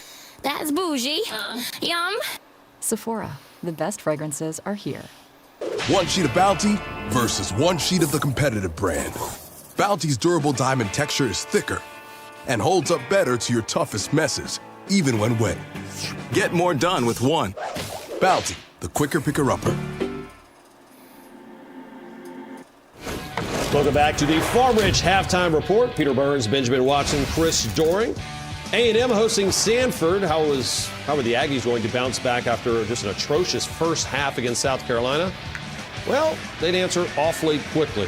Ashton Bethel Romer getting it going. Yeah, PB, I think they got the message from Coach Elko, not playing around with the food today, come out scoring touchdowns on a lot of the same passes that they dropped in last week's contest against South Carolina. This one looked exactly like the same route they had that they dropped last week. Casey Concepcion catching it this time. Aggies up 14-0. And then, again, Bethel Roman CD has been a great find for him, kind of starting to peak. Yeah, Craver has been struggling coming back from that injury. Bethel Roman has filled in admirably, has been the big play guy for the Aggies the last 2 weeks. It was 31-0 at half, now 38-0.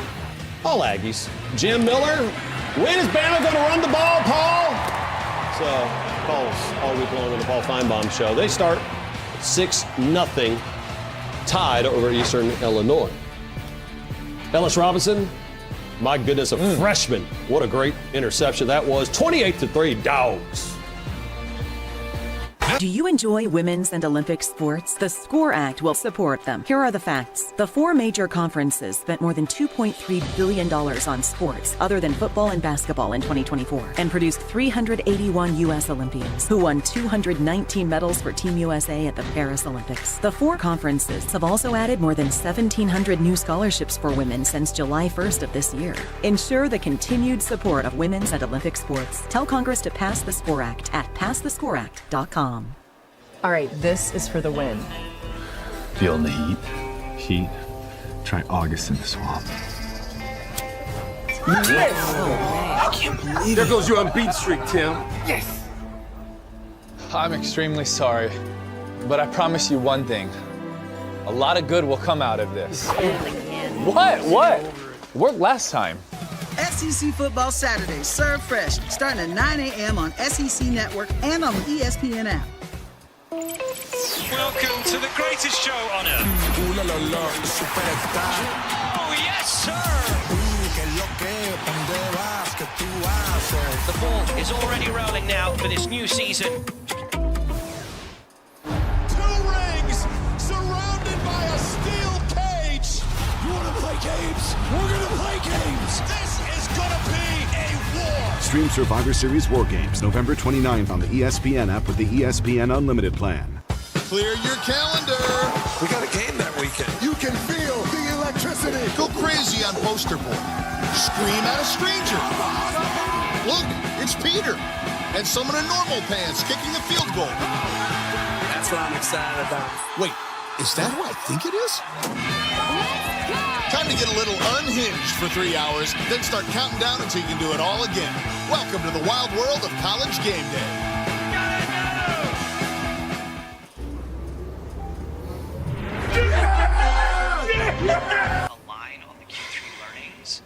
Hey, welcome back to what should be a thrilling second half. Plan your commute around this dreary Monday morning. Absolutely electric tonight. Wait!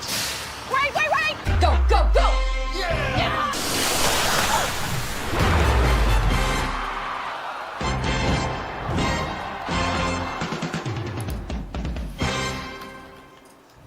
Welcome back to the Farm Ridge Halftime Report. Diego Pavia coming off the bye week, Benjamin Watson. They're still in the playoff hunt. Oh, definitely in the playoff hunt, and their offense is trucking. I mean, they're averaging 7.25 yards per play, number one in the SEC. Got a lot of weapons, tight end Eli Stowers, running back Alexander. A lot for this offense, and scoring at a pretty good clip as well. Facing a Kentucky squad, though, Chris Doering, that has been kind of found where they're they have. Their defense is tough. It'll be a big challenge for Diego, and Cutter Boley has breathed life into this offense. It's developed a little explosiveness. You're finding guys like Kendrick Law and Harley Gilmore here in recent weeks to complement what McGowan and Dowdell do on the ground. Kid that grew up wanting to be a Kentucky Wildcat, and he's living that dream right now. And then the other game, they're, of course, trying to play spoiler against Vanderbilt. And this guy, do we ever think we live in a world where we're saying Arch Manning trying to play spoiler right now to other playoff teams? Well, I mean, not if you only look at the preseason rankings, those sorts of things. That's why you play the game. But Arch Manning, to his credit, has played very well over the last few weeks. He got hit a lot last week, exhibiting a lot of toughness, I would say, at the quarterback position and being able to execute whenever he has time. PB, this is a dangerous game. You know, everybody's been talking about where the mindset is for the Texas Longhorns after losing their third game of the season last week to Georgia. Technically still in the hunt for the college football playoff, but if you don't go out and handle business today, you don't give yourself a chance to win this ball game and stay in that conversation. Survive and advance for Texas, hoping that they'll face that A&M team at home with an opportunity to go to the college football playoffs. Same thing for Gunnar Stockton, and he was 15 of 19, 147 yards, but had that pick right before half. Marty Smith caught up with him with his ride. I love watching this kid play. Gunner under center. He's running to the end zone. Touchdown! He plays with great poise. Stockton keeping all the way. No, flipping to the end zone. Touchdown! But there is a fire inside of him. Stockton on the move. Running into the end zone.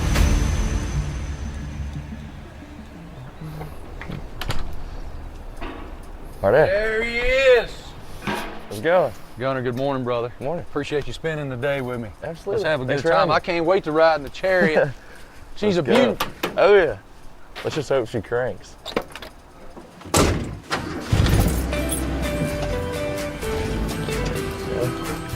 What are we driving here?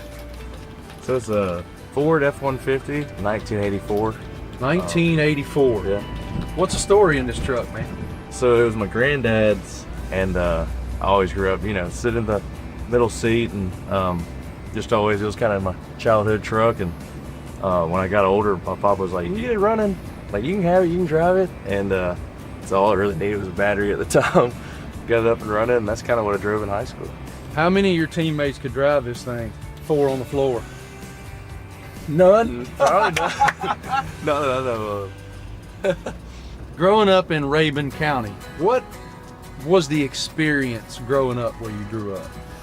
It was a place that just grew up loving football, and you knew everybody, and I think that was a cool part of just growing up in a tight-knit community that kind of looked after one another and just loved everybody.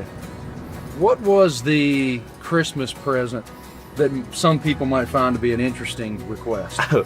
When it was a Christmas present for the cows, it was like the whole year I was asking, like, can we look into getting some? But my dad's family, let's see if I not stall out. There we go. Good job. But he grew up with some, and that's kind of why I wanted to get into it. So what comes with being the University of Georgia quarterback that those of us who aren't couldn't know? I'd probably just say your time's kind of limited just because you got a bunch of stuff going on. The biggest thing for me is not taking it for granted and just enjoying the moment and realizing I'm excited where I'm at and who I get to play with. Stockton throws to the end zone, wide open, Lucky, touchdown! He's been my guy, like I've seen him, so I'm not surprised at all when he gets his success. Like I've seen it for years, so I had so much confidence in him, and I couldn't wait to see him get to play all year, and then had a chance in the biggest stage, and I just want to let him know that I'm here for him. He's really just the same guy every day, consistent. He's just like family, like he's connected around this place, so he knows everybody knows him. It's just what y'all see on Saturday is just what we see every day. How have you grown as a leader? I think just being the role as a starting quarterback is different. Because like as a backup or not even the third string, it's, I wouldn't say hard to lead because you can always lead, but it's different just because you aren't the guy. But it's been great this season. Are you gonna throw this ball? Yes, sir. That ball's what? Late, right? I got a question for you. How you gonna practice today? What's your relationship with Kirby? It's great. He makes it tough at practice. I'm not kidding. Like, there's some of the like subscripts we do on Friday, and like I get more nervous for Friday than I do for the game sometimes. How many miles does this thing have on? My papa said he thinks it's a little over 300,000. I think we've exhausted the warranty.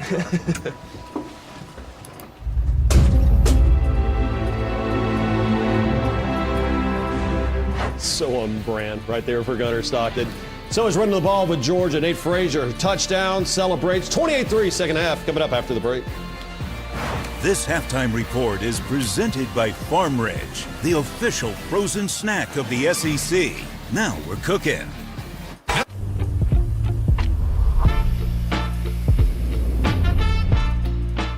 Carne asada is back, expertly crafted just for you. Nobody does carne asada like Chipotle. Good.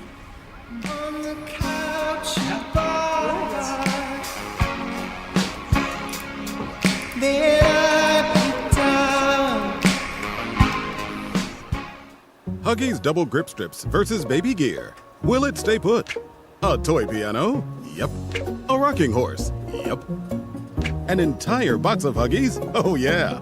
Only Huggies has double grip strips up to 100% leak-proof fit. The 3 for Me, only at Chili's, now serves up the all-new Big QP for just $10.99. And that's 85% more beef than some quarter-pound burger. Yeah, hey, fast food, this is how you value meal.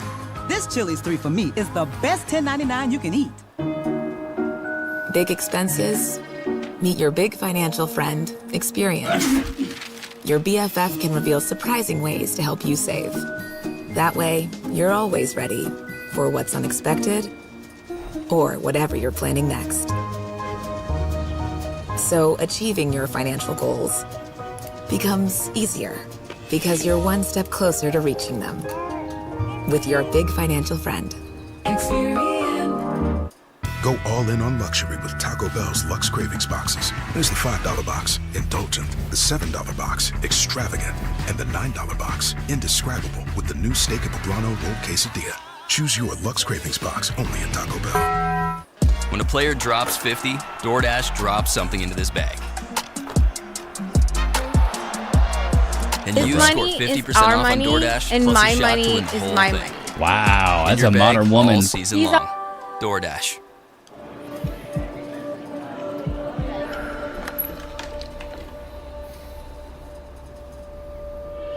Smiling first can help someone find the courage to do the same.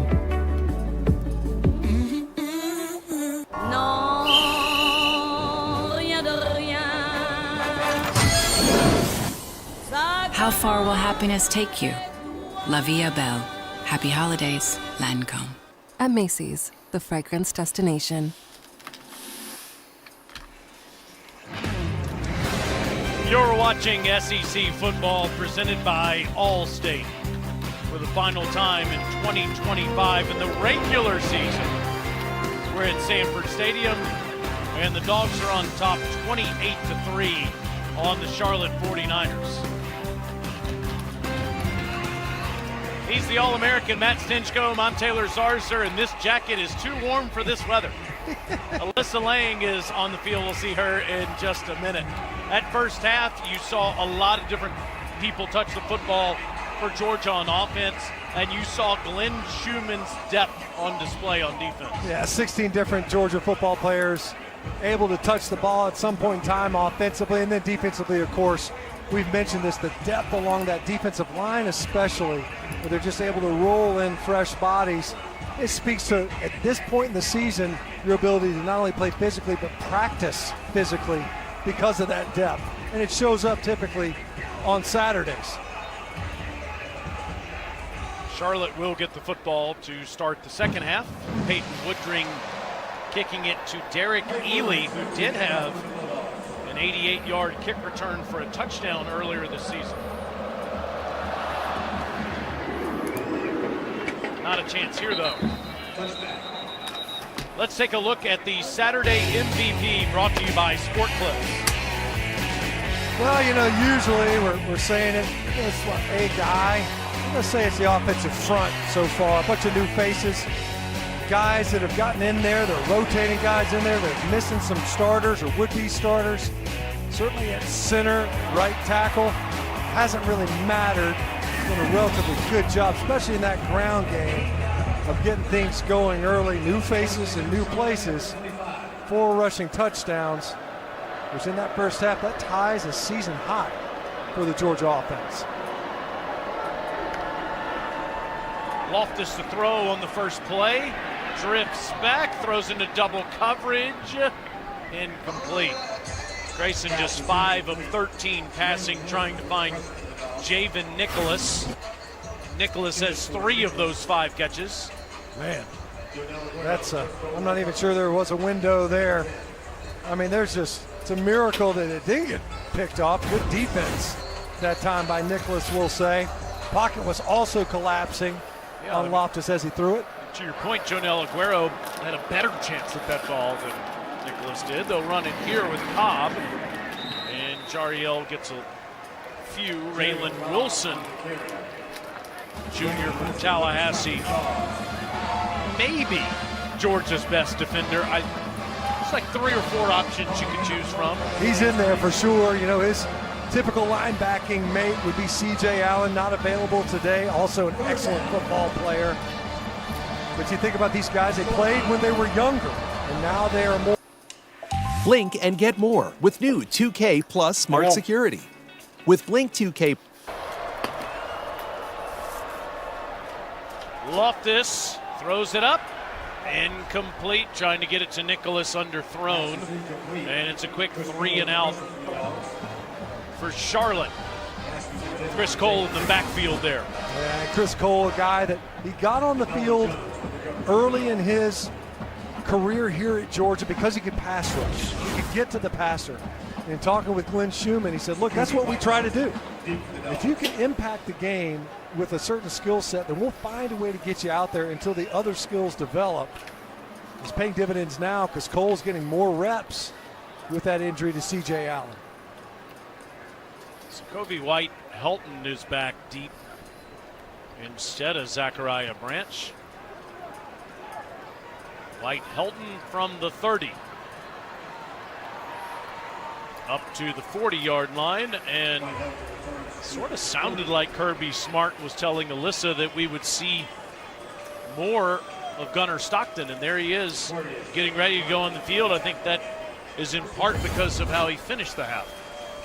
Yeah, he didn't like the decision making, and he pointed out, look, it wasn't as much the interception. Of course, no one would be thrilled with that from Georgia's sideline, but it was taking that sack, holding onto the football too long. You can't do that in the 2-minute drill, and of course, coaching moment. He's targeted 10 different receivers on 15 completions. Here's Noah Thomas, and Thomas steps over 49ers past midfield. Big weapon, an emerging weapon, certainly in this Georgia offense. And you can see Georgia up with the tempo over the football quickly to start this second half in their opening possession.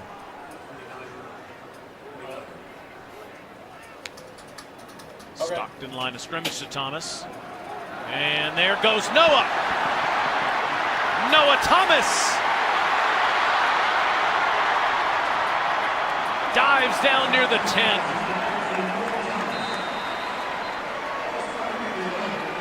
That is 38 yards for the senior from League City, Texas. I want you to watch this guy right here. Hard to miss. Had to make it a big circle. Watch this. Wow. Now look, you're going to say, oh, it's a defensive back out there, and that's true. But I will tell you, we could have picked other plays, and that would have also been the case. We're 73.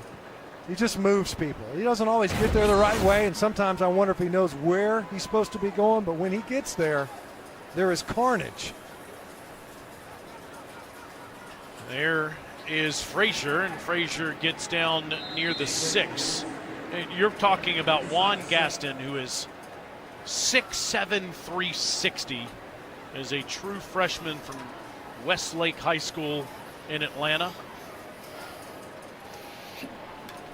Big fella out there on the edge. I'll tell you what, playing next to 63, who I will say at their intended position, at least for this season at guard, hard to say who's better. For 63 has been one heck of a football player in the second half of the season as well. 2nd and 6 on a high snap, and Frazier is able to dance down to the 4. It'll be 3rd and goal.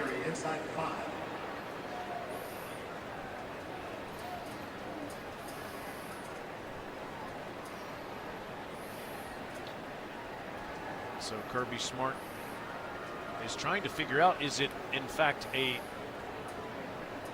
it's not a goal to go situation.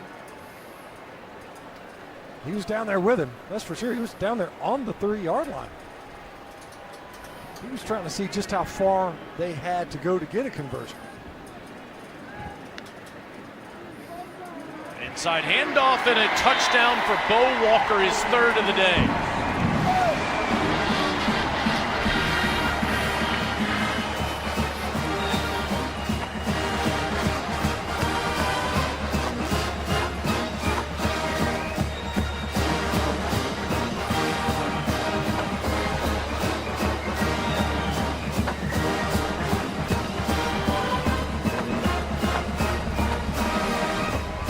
For Frazier, 3 for Walker.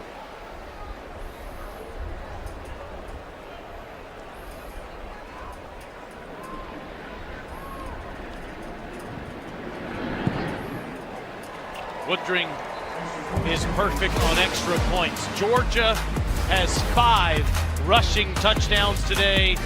That is a season high, as the Dogs are up 35-3.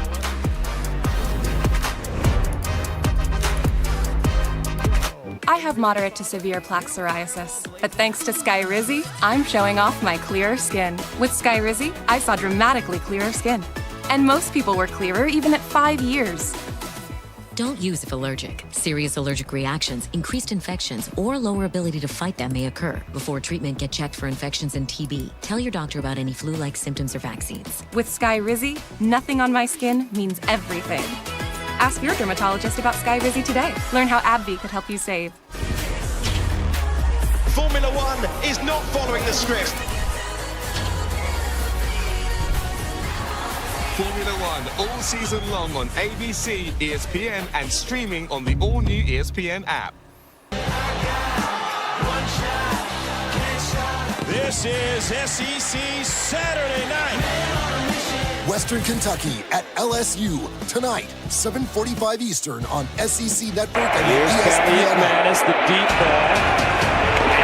Picked up by Ignat Nelson. You know something special is about to happen. But there is a flag. And this may be pass interference. Personal foul. Illegal hands to the face. Defense number 96. 15-yard penalty. Automatic first down. Here's Callie McManus, the deep ball. Your home for SEC men's basketball. In the South, it's not just the story that you tell. It's how you tell it. It's got to be authentic and real. What do you see? How do you feel? And who are the characters? They're your best players. You knew the stakes. This was more than a game. This was history. And having the storybook ending. It's always special. SEC legends, all in one place. let me tell you a story. We are all in this together. Listen up, people. Love for the game, the grace, and the grit. It, the believers, sides, and scenes.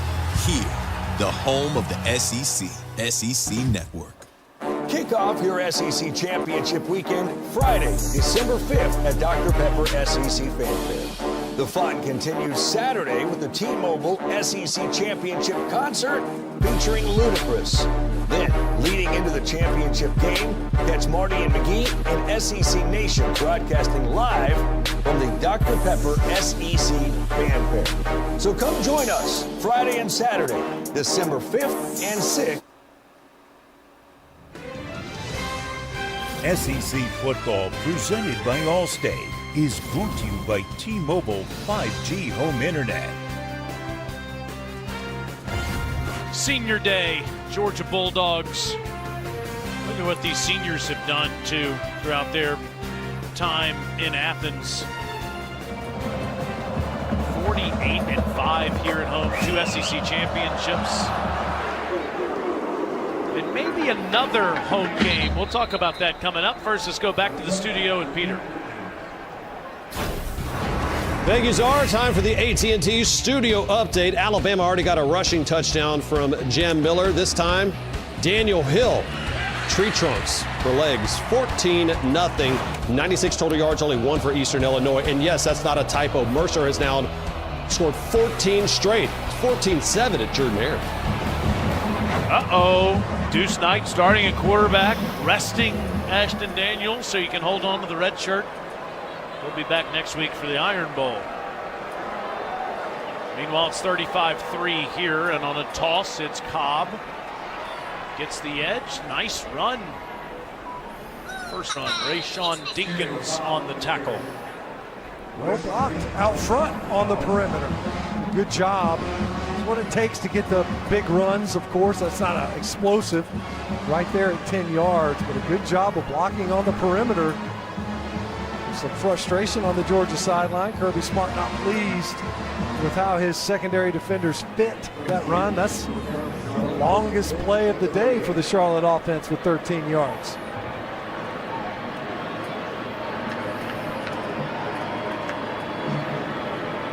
Loftus moves the pocket. Good ball to Sean Brown. And Brown just short of a first down. Graduate player from Waxhaw, North Carolina. Right near where Alyssa Lang and Matt Stinchcomb are in the studios in the middle of the week. 10 minutes from there. Right down the road. Heck of a start. Look at this drive. Get that nice run out to the perimeter, and then a strong completion on first down to get a second and manageable. 1 second and 3.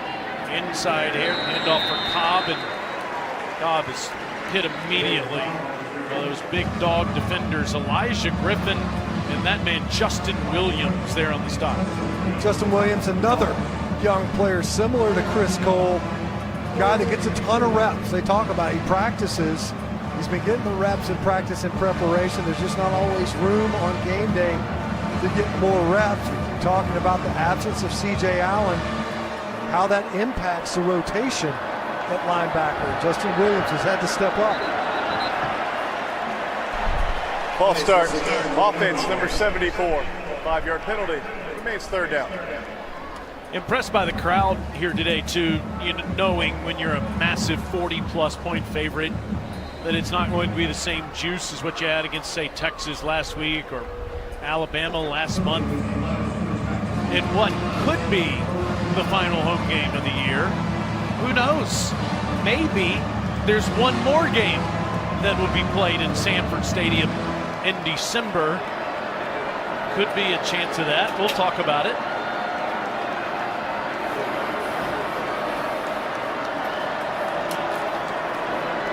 On 3rd and 9, Loftus underneath. It's caught by Nicholas. And it'll be 4th down. 6th punt coming up after Jaden Harris made that tackle. Each one dangerous too, because we mentioned earlier, of course, Zachariah Branch, a dangerous return man, and Jacoby White Helton. Dangerous in his own right. We've seen special teams past 2 weeks play a pretty prominent role in Georgia's successes. You think about some of the gamesmanship they had versus Mississippi State on what otherwise looked like punt sets. And of course the onside kick last week. Fair catch at the 11. Could be time to see a new quarterback for the Dogs when we come back. All right, this is for the win. Feeling the heat. Heat. Try August in the swamp. I can't believe it. There goes your unbeaten streak, Tim. Yes. I'm extremely sorry, but I promise you one thing. A lot of good will come out of this. What? Worked last time. SEC Football Saturdays, served fresh, starting at 9 a.m. on SEC Network and on the ESPN app. 2 rings surrounded by a steel cage.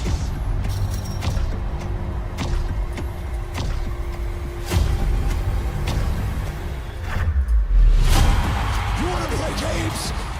We're going to play games. Oh my God, are you kidding me? This is going to be a war. Stream Survivor Series War Games November 29th at 7 Eastern on the ESPN app with the ESPN Unlimited plan. In the South, it's not just the story that you tell, it's how you tell it. This was more than a game. This was history. SEC legends, all in one place. Let me tell you a story. Hockey is here. The breakaways, here. The beards, here. The deets, the backhands, the Ovi goals, all here. Comebacks are here. Bucci is here. Barn burners, thousands of them. Trade alerting, here. The fans, here. The Stanley Cup, yeah, you guessed it. It's here on ESPN.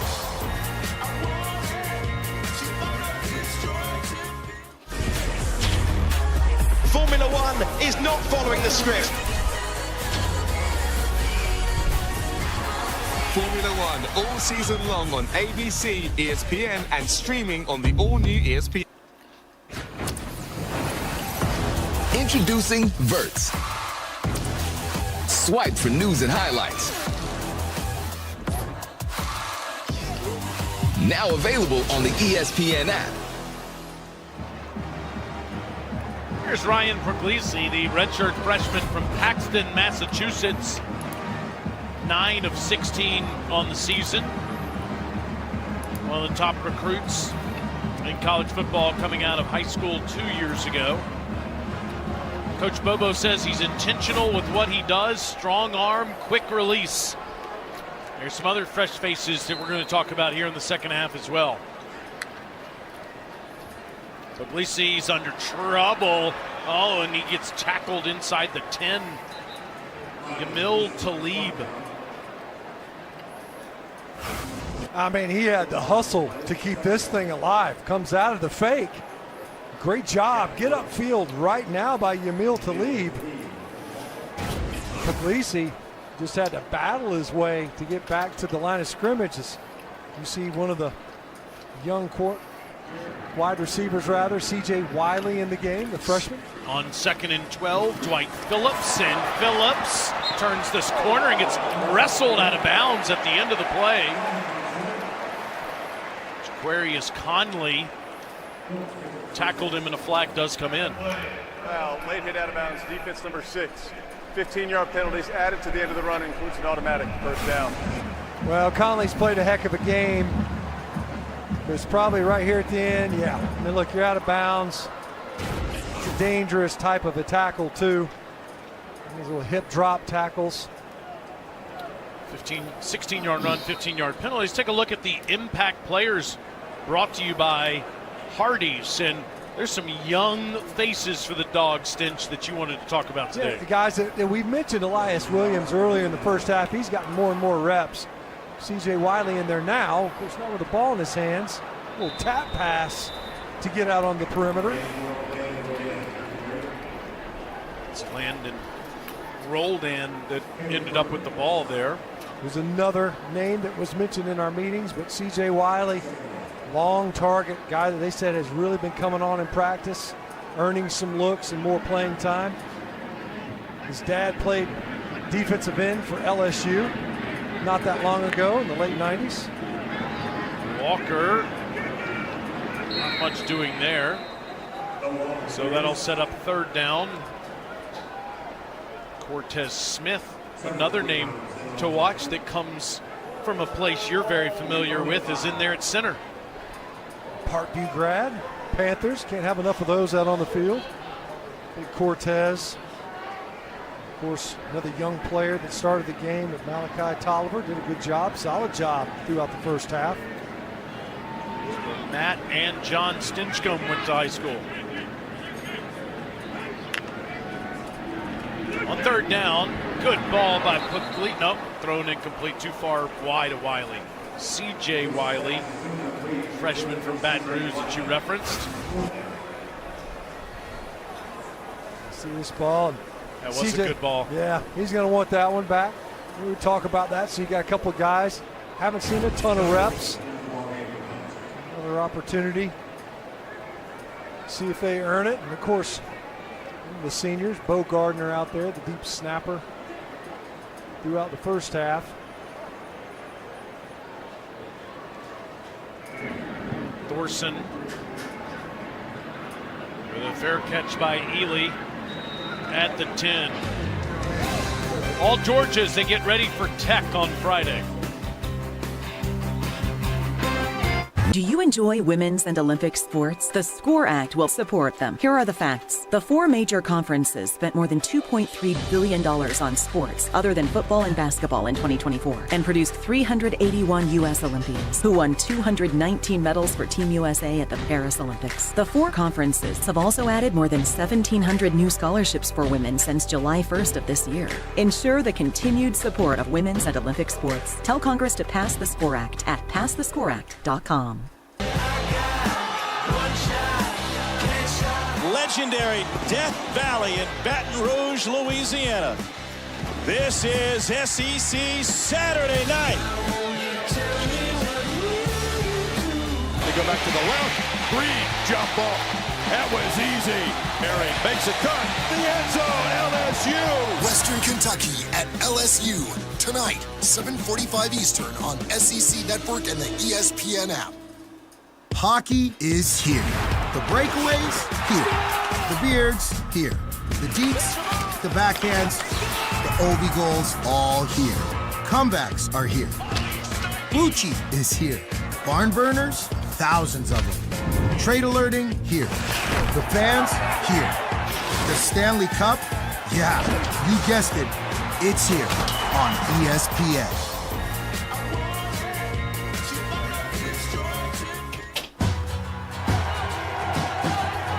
We, as in, we are all in this together.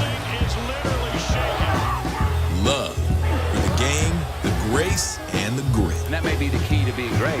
It, the believers, sides and scenes that make it all even better. Here's a Gator, man. He's scaring me. Here, this place, this moment. Listen up, people. And here, the home of the SEC, SEC Network.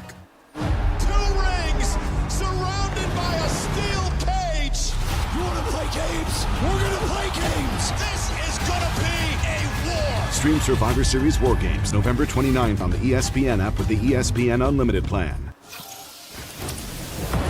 Watch. Sync. Swipe. Personalized. Now available on the ESPN app.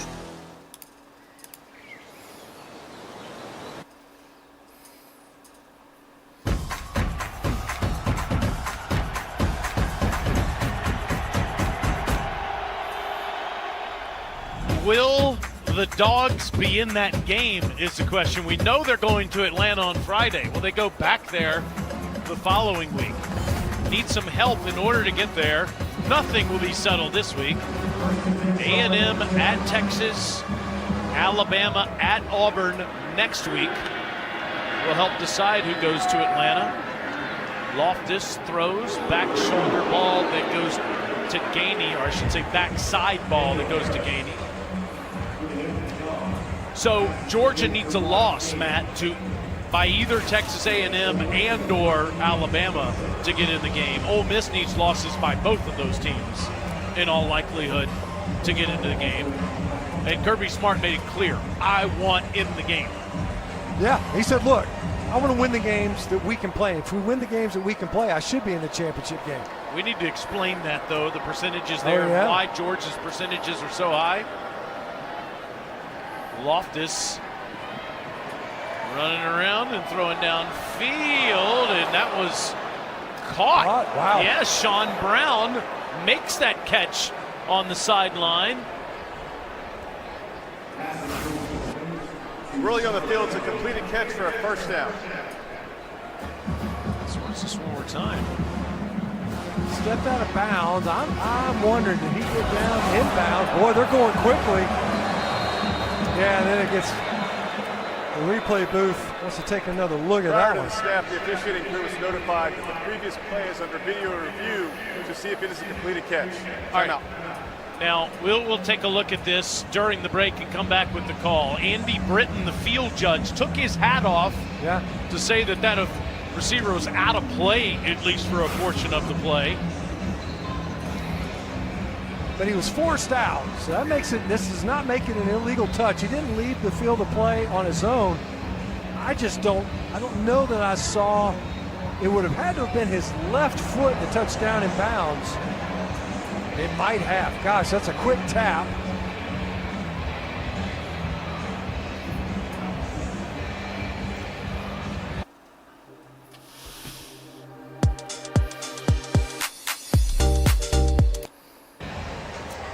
And it was right in front of Mr. Britton, who immediately said yes. 30 yards. Yeah, the hat came off because he was out of bounds, but he was forced out of bounds by Dominic Kelly, the corner that was in the coverage. And I think that's a heck of a ruling right there on the field. If that left foot got down quickly, but it did look like he had possession at the time with the ball with his foot in bounds. Watch that left foot get down. Here's Jason Autry. After video review, the ruling on the field is upheld. First down. Incredible Sean Brown to make that catch. Longest play for the 49ers today. And I just want to say this. You know, a lot of times this is a thankless job. We've had this officiating crew 3 straight weeks. They do a good job, and they run a clean game too. It is rhythm. They do it quickly. They've been on top of it. Yeah, it really does change the experience for everybody.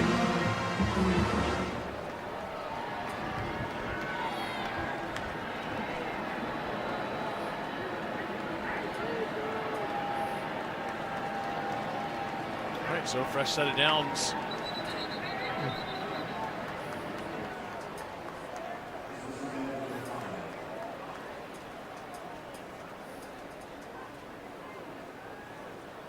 Illegal snap, offense, number 70, 5-yard penalty, Rams first down. Our great producer, Adam Coppinger, showed us the percentages to get to the game. So even though Georgia doesn't control its own destiny, ESPN Analytics predicts that that's the most likely game, Alabama-Georgia, because evidently the analytics machine thinks Texas is going to beat Texas A&M. Man, home field advantage has got to be doing a lot of work with that presumption. We looked at that and said, wow, Georgia's got a higher chance of making the SEC championship than Texas A&M does outright, much less who they face, even though we saw the percentage for the matchup there. And it's a function of the analytics pointing to the Longhorns liking them more and their chances to win in that finale. We don't learn anything today. Everything gets decided in the last week. That's pretty remarkable assumption. Just a quick little screen there that goes to Javen Nicholas. I think we should make her make predictions. Let's toss it to Alyssa. Wait, I'm the first one who has to make a prediction? Alabama at Auburn, Texas at Texas A&M. All yours, Linger. Oh, thanks so much. I like Alabama at Auburn, but I understand that Jordan Hare is haunted and those could be famous last words. Like, how have we seen that upset yet this year? Have we seen the upset yet that nobody saw coming? Not that you can't see that coming in the Iron Bowl. I like A&M. Give me A&M this year. Yeah. Okay. Oh, there down goes Loftus Chris Cole all over him. Loss of 10 on the play. We talked about Chris